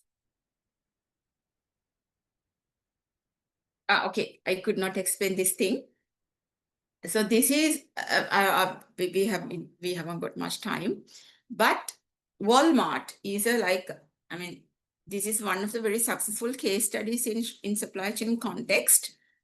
that is, which is to show that, now I'll give you an oral idea of this. You can go through that, and as well as there are many stories on the internet about, Walmart, their success stories and how they have been able to achieve this and everything. Okay, so their logo is EDLP, everyday low price. Now Walmart is a supermarket chain.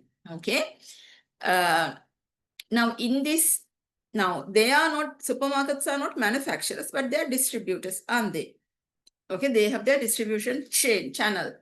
Now, if you look at now, when you take a larger country, I'll take UK as one of the examples, because Walmart supermarket chain in the USA is UK is called Asda supermarkets. Asda is Walmart brand name, a Walmart name in the UK. That's how they go, not as Walmart, but Asda. That is the Walmart supermarket chain in the UK. Now, UK is quite a bigger country, and they have, like, compared to Sri Lanka, it's quite a bigger country. And then it has many outlets countrywide. Okay, countrywide. So they own the, it's like Cargill's in Sri Lanka. Now Cargill's is the supermarket chain that has many outlets around the country, island-wide. Similarly, they are in the UK. Asda is the one that has many outlets covering entire country.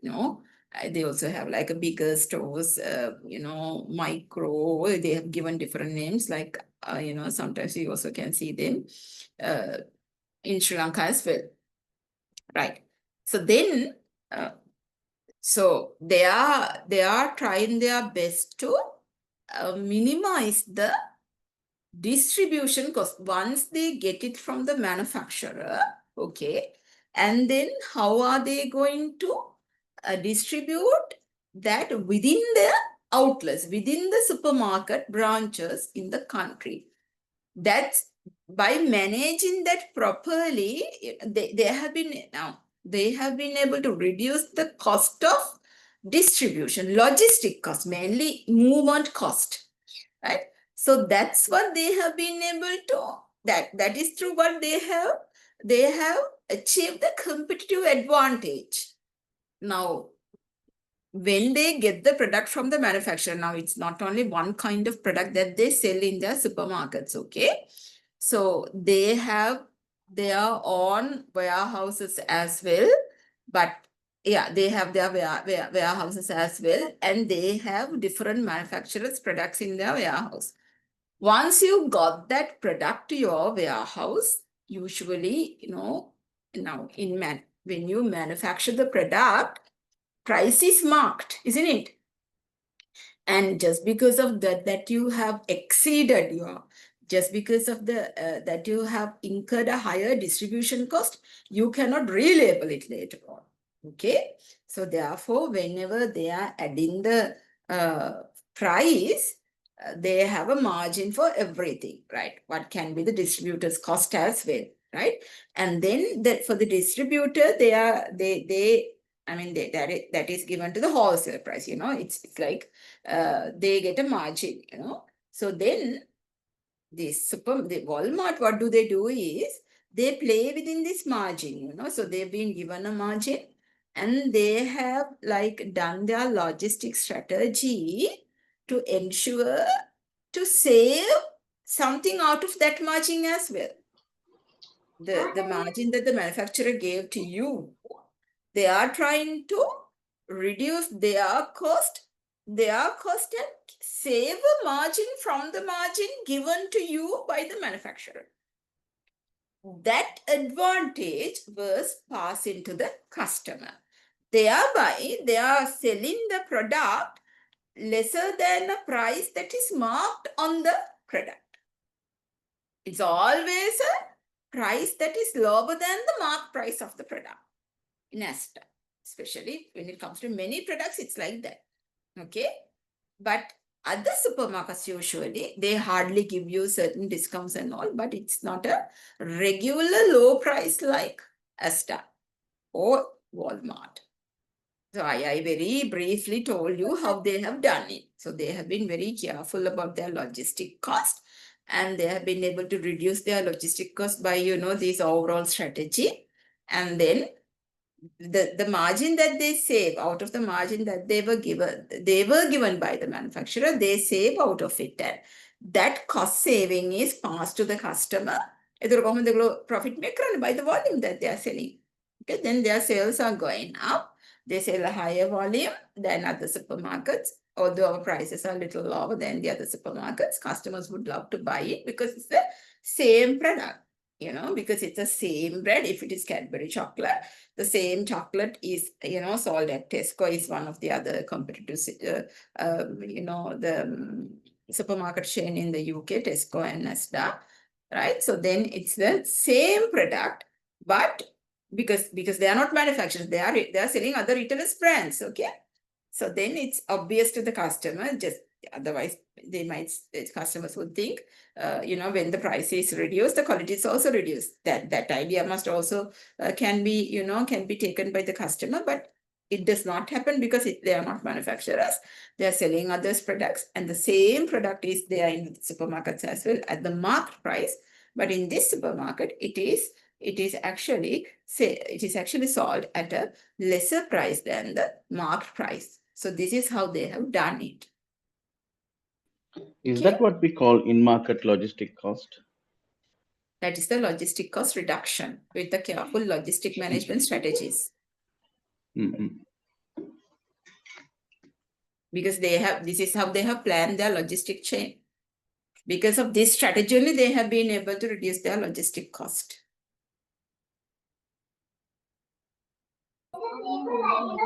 Yeah. These are some other companies who have been able to excel in their supply chain management from different aspects, of course. If you look at Zara and Benetton, they are like fashion retailers, and they are different to the other fashion retailers. Now, usually, if you look at other brands, like the brands that we are manufacturing here in Sri Lanka, the foreign retail brands, like what are they, like Victoria's Secret, Asda, whatever, these Mark and Spencer, and then maybe Lululemon, Nike. So there are so many fashion brands that, and their strategy is to outsource their manufacturing. Okay, so they are outsourcing their manufacturing, maybe, India, Sri Lanka, Vietnam, Bangladesh, So this part of the world, they have outsourced their manufacturing just to get the cheap labor. That is their main purpose, because manufacturing cost will be very low when it was passed to this side of the world, because if they also don't have a raw material base. So therefore, it doesn't matter because if they have the raw material, then it's a different case, but they also don't have raw material base. Usually they are also depending on Chinese suppliers to get the fabric. And we have to buy from the Chinese suppliers whom the customer is nominating, of course. The customer, if your customer is Mark and Spencer, they will tell you from whom you have to buy your raw material as well. So I must buy from those suppliers. Basically, they are coming from China. Majority of our fabric suppliers are coming from China. And then, so it's such a very complicated, very long supply chain. Why? Because it is coming to this part of the world, and we manufacture and we are sending them back to there. And again, for us to get that raw material also from China, basically, it takes about 1.5 weeks to 2 weeks. It is basically sea freight that you do, and then again to send them back, to ship them back to our customers also, it might take same time. So then when you look at the transport lead time itself is around 1.5 months to 2 months. Oh, yeah. No, not 3 weeks to, let's say, 1 month, because if it is, if inbound 2 weeks, outbound 2 weeks, it will be about 1 month your total transport cost. And then on the top of that, manufacturing cost and everything, when it comes, it will be around 2 months, 2.5 months nearly, when you look at the lead time of our supply chain, right? But the Zara and Benetton, instead, what they have done is they do not actually send their manufacturing to this part of the world. Instead, they do it within European region, because Zara is a Spanish manufacturer, Benetton is an Italian manufacturer. So they are within the European region, they does everything manufacturing because they go to the East European countries. Their labor cost is quite lower than, those well-known developed countries in the European region. They go to that side of the country and they do manufacturing there, and their turnaround time therefore will be, maximum about 3 weeks. So because fashion is something that you have to realize very soon, because fashion would come and go quite fast. So if you are going late with a particular fashion, that will be out of fashion. So that's how Zara make, Zara and Benetton are successful. So that's a different supply chain model therefore. Okay. And if you look at EasyJet is a, what do you know about EasyJet, of course?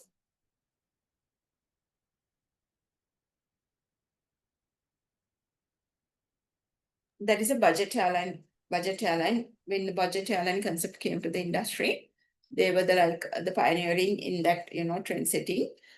So when it is a budget airline, then why you call it a budget airline? Because their ticket price is low.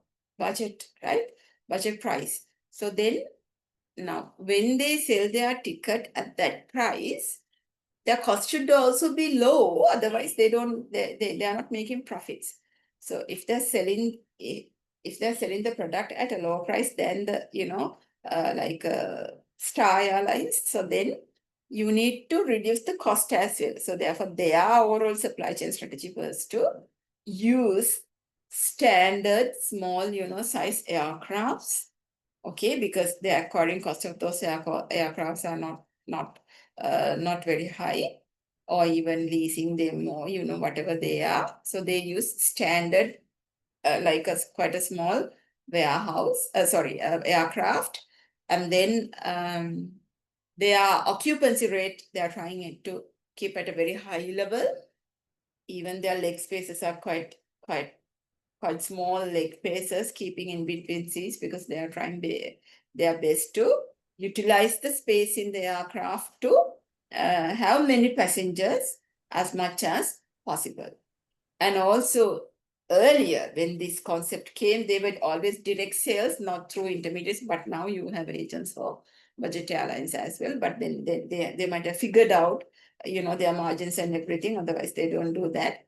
And then what else? And then in-flight meals were not given, because for that price they could not do that. But if you want, now you can see, they come with food like, these trays and all, carts, and then if you want, you can pay and buy the food on the aircraft, but that is not included in the ticket. So when they came up with that concept, that's how they redesigned their supply chain to be matched with their new business idea or the concept. Okay. And IKEA or IKEA, whatever, it is do it yourself, right? Concept where you don't have like a classy, very very attractive showrooms are not there. They are coming in a box. So they have been able to reduce their warehouse cost, showroom cost, and then delivery, transport, and everything, because they are just you don't have a huge you don't have to have a huge what do you call this, demonstration space and everything for you to keep them, because they your efficiency is very high in terms of your transport and warehouse cost. Okay, because you don't need space. So that's their new innovation in their supply chain. And that's how they have been able to sell these furnitures at a reasonable price, unlike traditional furniture supply chains. What do you know about Dell?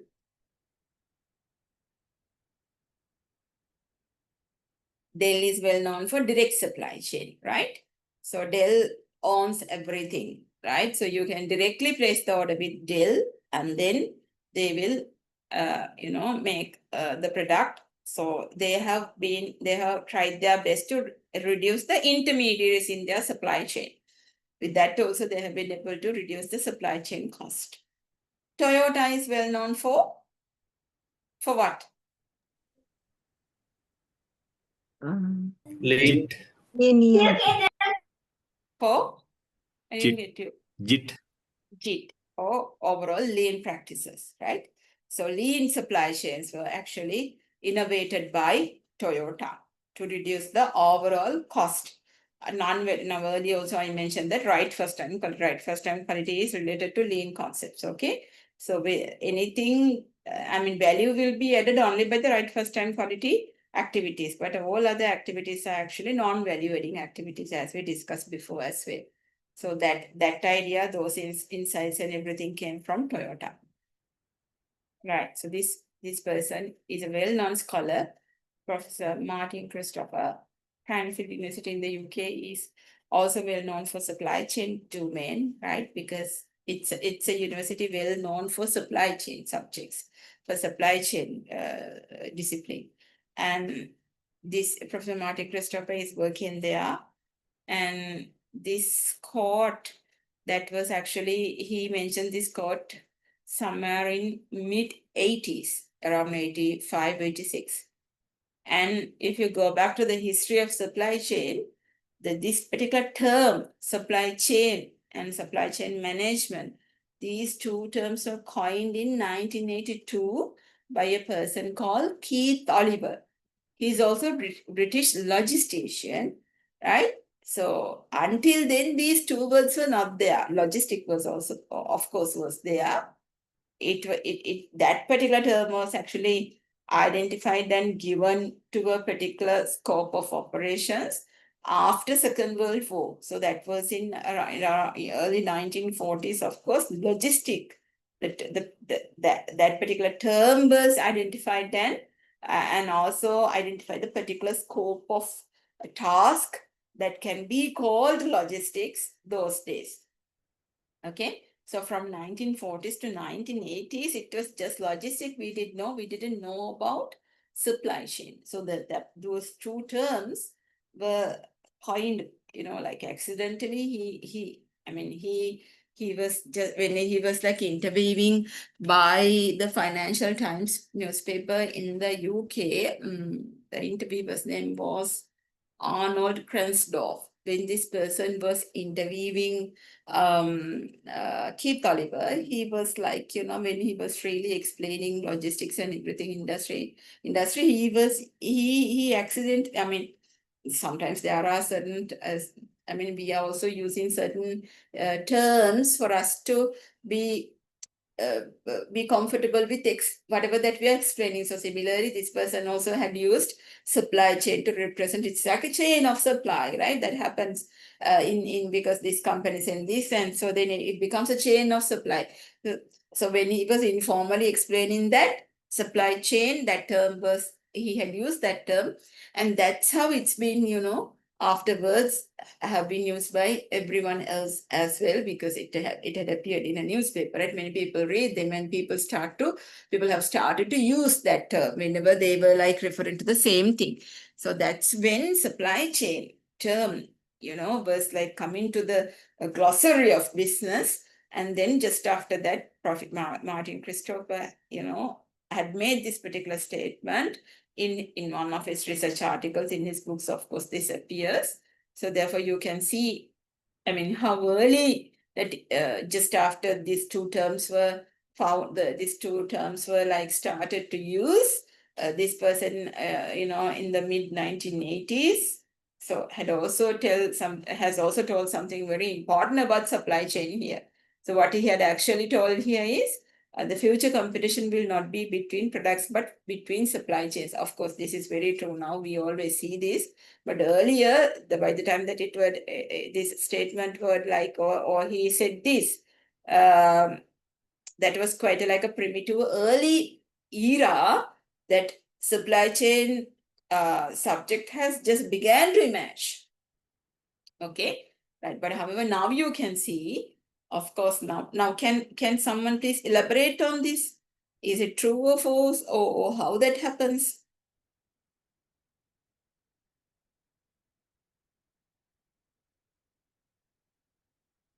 Why you call it the future competition will not be between products, but between supply chains?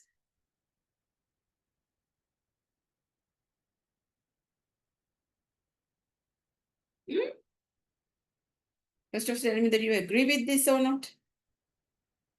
Yeah, agree. That can happen. Because I think for companies to get the maximum benefit or the profits, they should have the most effective, cost-effective supply chain, which will create that value, which will give them the in terms of cost, the lowest cost. At the same time, they will make the customer satisfy, and then so they will get the maximum income as well. So it's not the product itself, it's the supply chain. So between companies, I think that makes sense. Any other idea from the class? It Yes, is Dinesh? immediate satisfaction, madam, that supply chain is the last point of the customer and the product. So if the supply chain is it's in a good way or satisfactory way, so surely that the customers will supplier can win the customer. Right.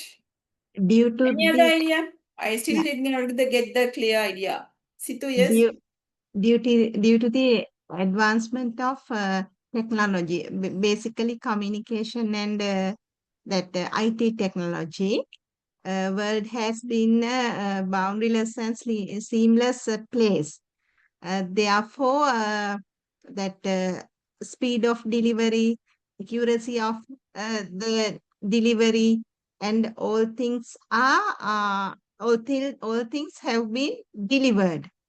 Therefore, each manufacturer has to improve the efficiency and quality of their supply chain. Otherwise, there will be not existence for anyone. දැන් මොන විභාගෙට මේක තියෙනවා. දැන් හිතුණා දුන්න උත්තර තුනම හරි කියලා. What is the question? I'm just asking how this can be true. Of course, this is true. How this can be true? What is the Because statement that is about? Yes, here, do you have any idea? yes, because competitive products are available all over there. So the availability of the product is important, and the right time we need to get it in the availability. Maybe that one. Okay. No, not still. It is not the And right answer. so, madam, Yes, ma'am. Yes, Mahesh? madam, that every company submit objective to increase the profit, their profit. So through the product, they also expecting to maximize the profit, satisfy the customer. So through with the cost and the customer satisfaction, it is they through the supply chain strategies, they can reach their objective. So the supply chain is the most important thing rather than the competition of the product. You are Yes, bit ma'am. related. Yes, Tarini? Yes, ma'am. I am agreed. When we consider the Walmart, they are leading other than other competitors by making efficient their supply chain by reducing the distribution time or something. By that, Yeah. they are come first in their among their competitors by improving their supply chain, by improving their logistics. Yeah. So, okay, right. Now let me explain it right. Now this, Tarini, partly yes, what you are telling is true. So here it says, now if you look at the future, now that future has already come. The future that he was mentioning that time has already come, okay?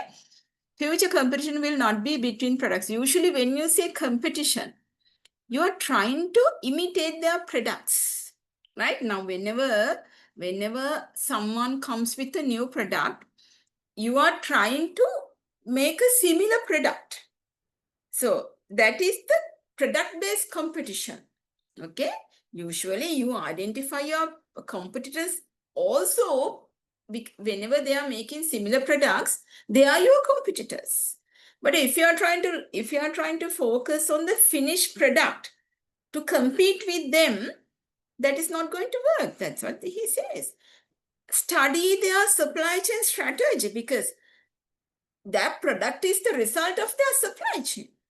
So when you are trying to imitate a product and try to make the product, you wouldn't be able to do that without knowing the business model. So when you are trying to imitate when you are trying to copy, don't just copy the product, because by just looking at the final product, you wouldn't be able to compete properly. Or you may try to do it, but you wouldn't be able to do that, because it is the result of the process, which is their supply chain. So their competition should be between the supply chains of organizations, not between the products. That's what it says. Let me switch on my light. It is quite dark here.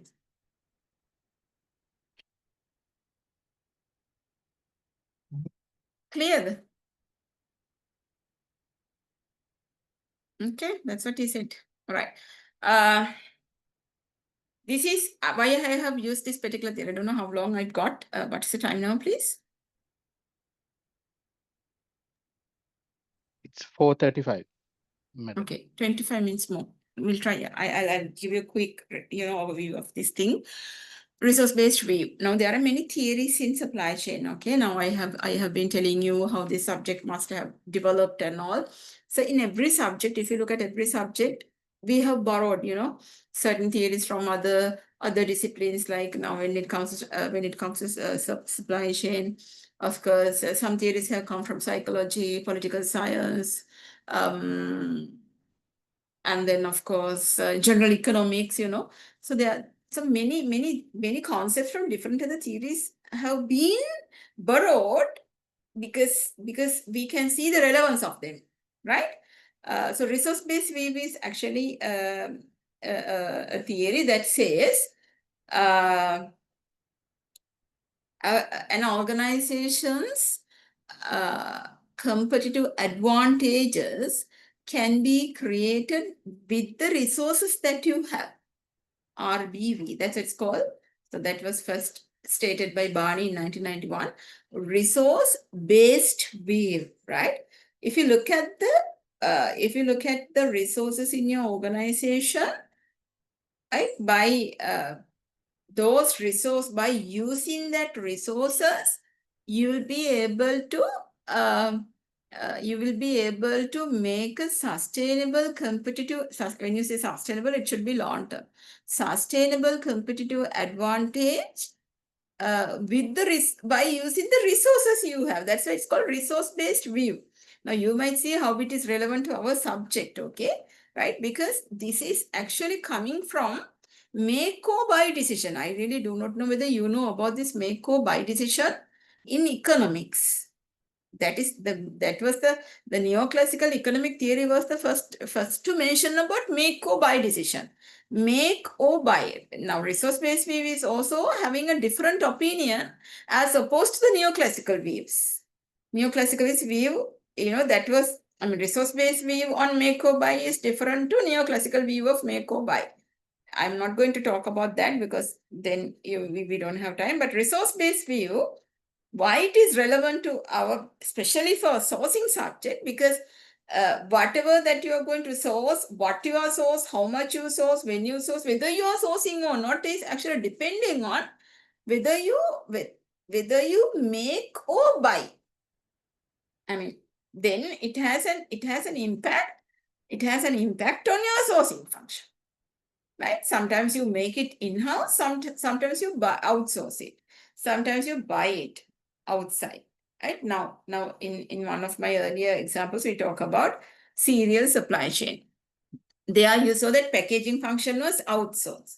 So am I going to make my packaging in-house or am I going to outsource that? Based on that decision, my sourcing decision will also be affected. So that's how this is important for us now. You can see, so it has the RBU approach to make or buy decision. Okay, so that is the relevance of it. That's why you have to study RBB. So RBB says, believes that firms are capable of creating specific advantages that are not available in the market. Okay, so what does it say? Now, I am trying to make a competitive advantage by using through the combinations of specific resources that I have. All right, that's what the resource-based view say. So I'm trying to be differentiated. Okay, I'm trying to be differentiated from my competitors. That is what is called competitive advantage by using with a different combination of the specific resources that you have now with you. All right, and also at the same time it says when the resources that you are using to make that a sustainable competitive advantage should possess 4 particular attributes. Every resource that you have might not be the right resource for you to make a competitive advantage. Okay, so if you are using any resource to create a competitive advantage, that particular resource should possess these 4 attributes. That's what this particular theory says. Right now, the first one, it should be able to exploit opportunities or neutralizes the threats. With that particular resource, by using that resource, we should be able to exploit an opportunity, like opportunity or threat, right? If it is a threat, you should be able to neutralize a threat by using this particular resource, or you should be able to exploit an opportunity. Now, for example, if you look at Honda, okay?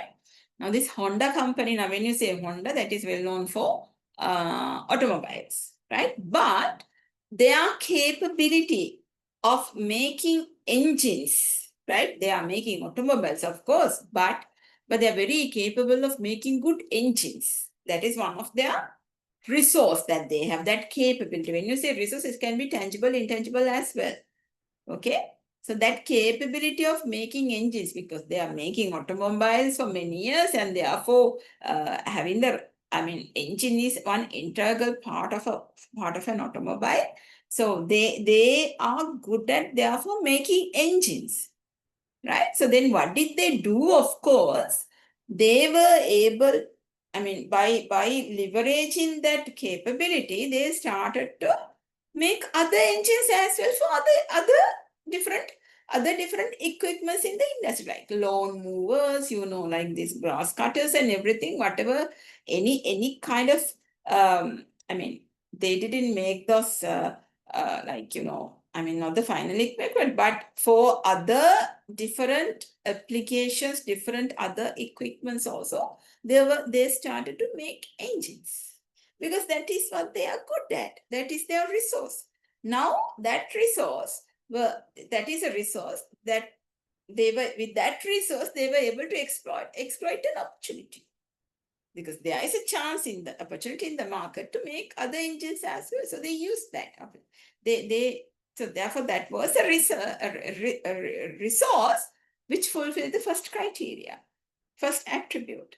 Okay, and it should be a resource rare among the competitors. That is also true.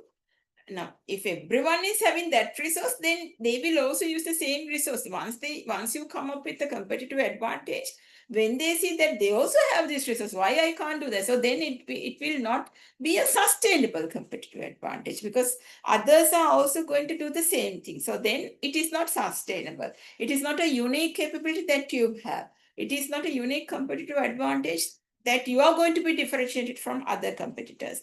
Now, when other competitors will also start to follow you, because they also have the wanted resource, the required resource for them to create the same advantage, competitive advantage. Therefore, it has to be a rare resource among the competitors. It must be imperfectly imitable. The other one is imitable, okay? Now, you know what is imitating, right? Now, although they are trying to imitate us, it should be a resource that someone else cannot perfectly imitate. They'll be able to imitate, but not exactly. Now, for example, Coca-Cola formula. Although you are trying to imitate, now there are many kick cola, that cola, this cola. In different countries, they have their own version of cola. But still, they have not yet been able to, imitate it as it is. It has a very unique taste. Now, even in Sri Lanka, like although this we do bottling and everything here, we do not make that. That cube is coming still from there because they don't want to, release that secret formula. So that particular cube is coming from there. You mix that with water with the right conversion and all, and we bottle it here. Okay, so something like that. Okay. So it must be imperfectly imitable.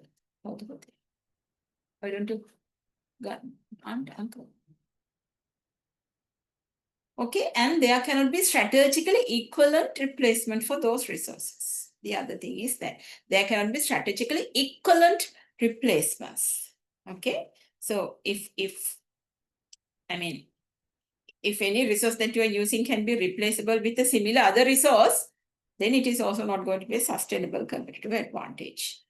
Okay, so whenever you are using a resource, when you are selecting a resource for you to make create a competitive advantage, it should be something like this. That's what it says here. And then RBV approach to make or buy decision. Okay, so it also talks about how do you make this decision? How a company, a particular organization must take the decision of make or buy, whether I'm going to make it myself or whether I'm going to buy it outside. So it's been prescribed like this, right? So this is what it says. So if you got the capabilities required to make this product, then yes, make it, right? If you don't have that capabilities with you now, see whether you can develop that within your organization. Can you develop the required capabilities to make this product? If it is yes, then make it. If no, the last option, can we acquire the required capabilities to make this product? Okay, so then you have to see whether you can now, okay, I don't have it now, then I'm trying the option of like, can I develop this, right? If it is going to be, very costly and everything, now I'm going to see, okay, I'm going to see whether I can acquire certain companies which has this capability, certain companies that have these capabilities. So then if it is yes, then make, or otherwise buy. Buy the product. Okay, right. So this is the prescribed way. It's a very straightforward strategic making decision. So given by RBB theory. So this is why it is relevant to us. Sourcing, your entire sourcing decision, sourcing function will be depending on this. And then all those 4 attributes were related again to this. When you say capability, it has to be a capability of this nature. That's what it says, of this nature, which has these 4 attributes. Okay, so you're trying to develop a capability of that nature, and you're trying to, if you have a capability of that nature, you're lucky. If not, you're trying to develop it. If not, you're trying to acquire that capability.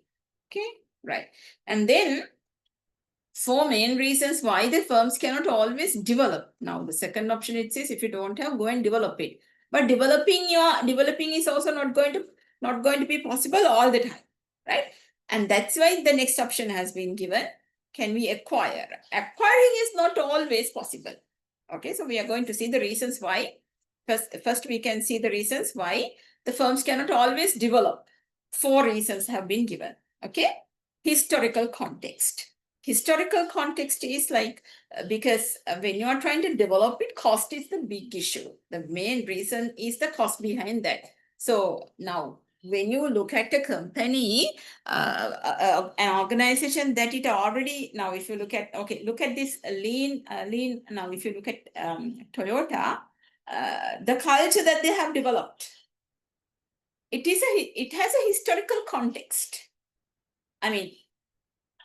Like employee commitment, attitude, and everything had been developed as a result of right thing had been taken place at the right time.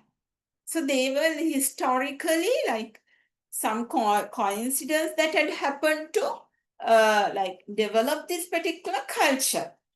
Historically, I mean, it has taken such a long time with different scenarios, different circumstances and everything. This has come a long way. Historical context is that, right?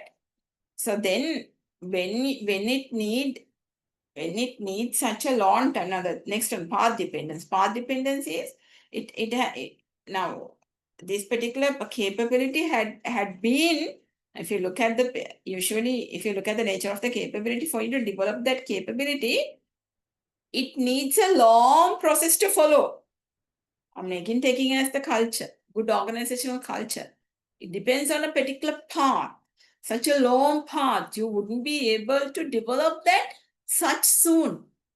Whenever you don't have that capability, if you're trying to develop it, so everything cannot be developed that way. Okay, it is a historical context.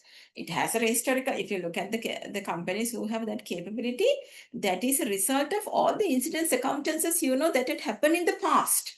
They have contributed collectively to bring your organization with such a nice culture to up to this level. And also it had depended on a particular path to be developed like that. And social complexity, right? Socially, they are complex. So, now again the same example, culture, organization culture, very societally very complex. When you say organizational culture, the culture that is suitable for one other company will not be suitable for this company. Okay, and casual ambiguity. What should I do to do that is also not clear.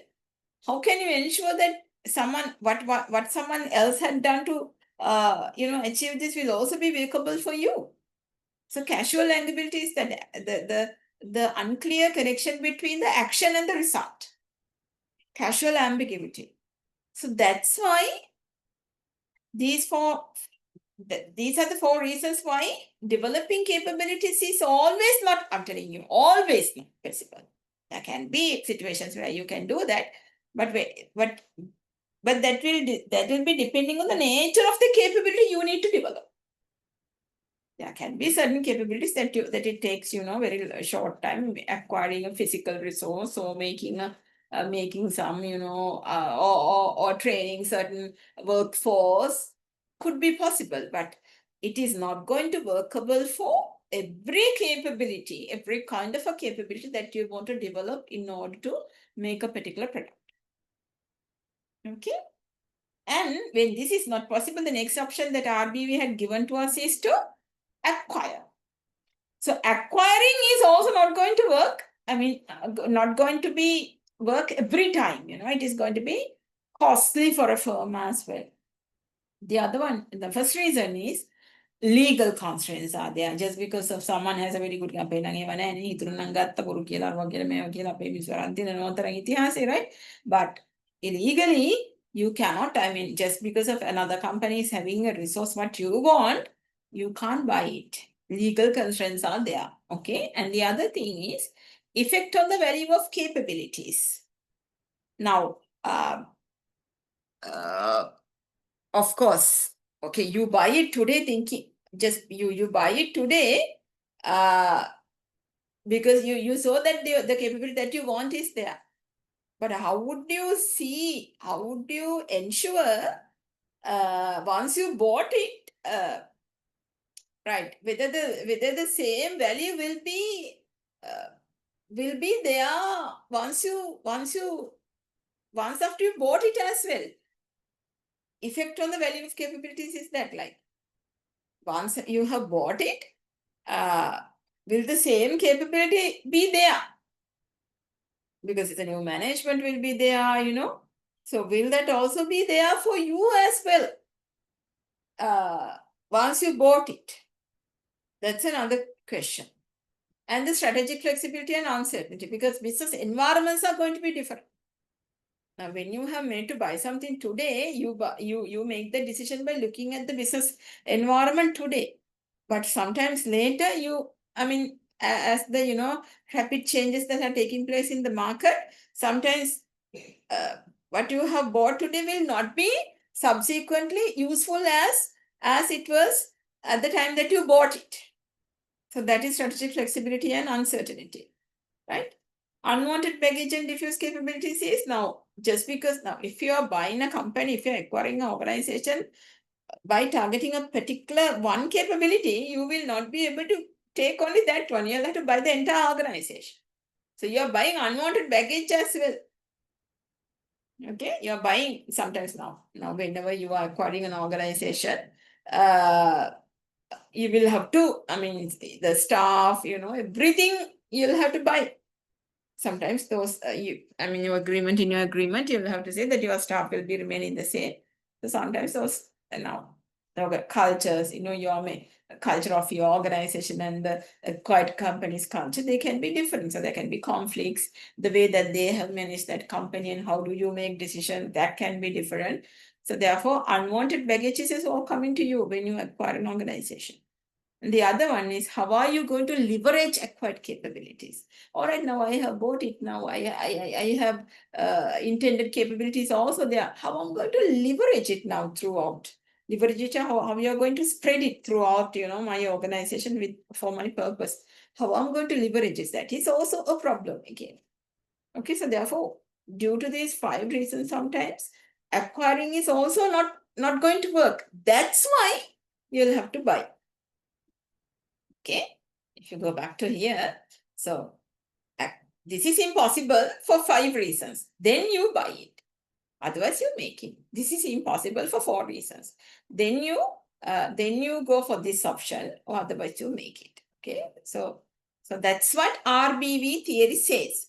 And why we are studying RBV? Because this is a theory that talks about make or buy decision, and that is highly important for sourcing function, right? What are you going to source? What you are not going to source will be depending on this make or buy decision. Yeah. Yes, so I think, yeah. So these things, I believe that you have already, what is sourcing, role of sourcing, and sourcing process.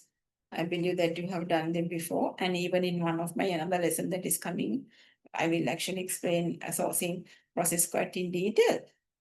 So strategic alignment is like, strategic alignment is very important in organizations.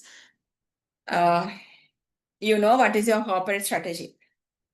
We have like overall strategy for your organization.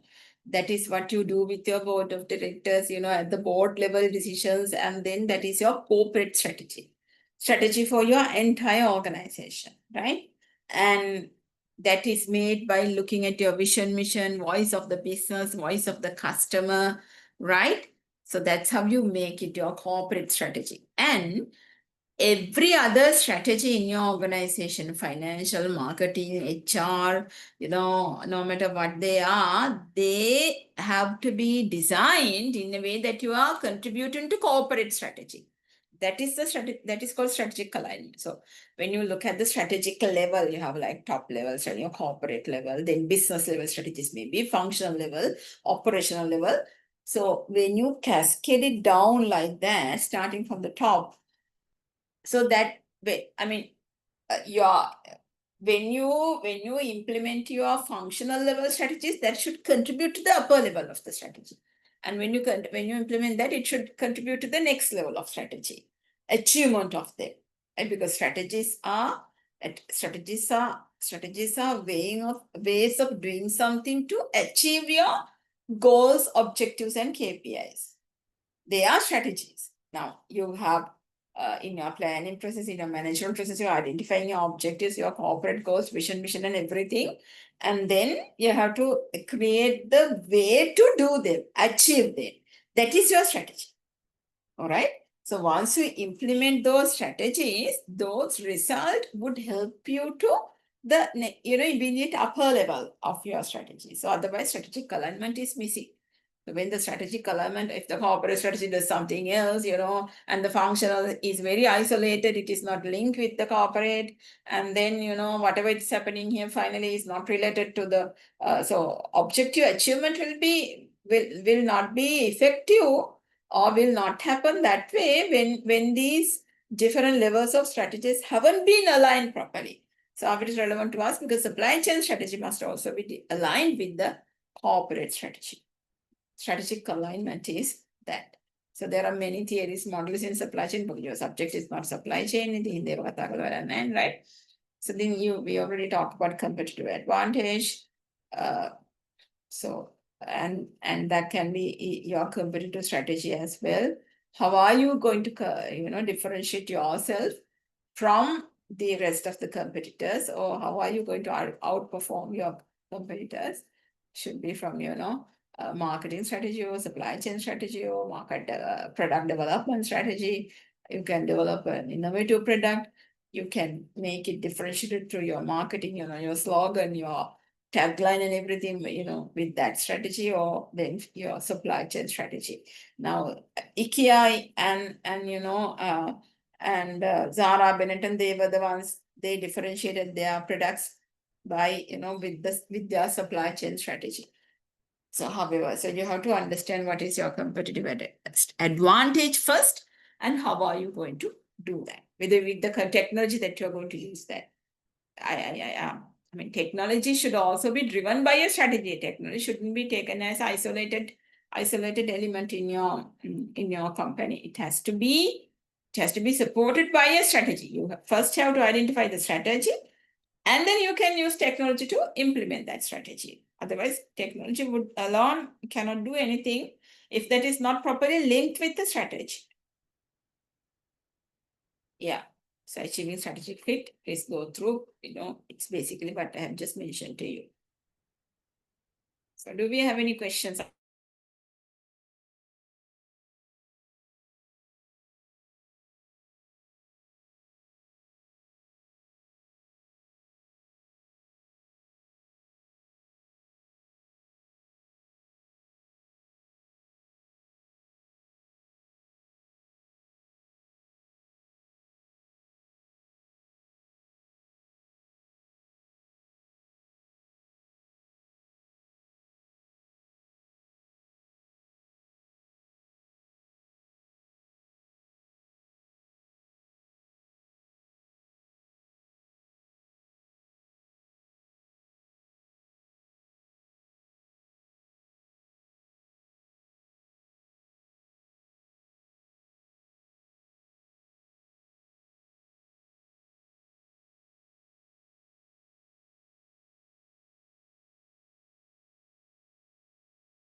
Hello.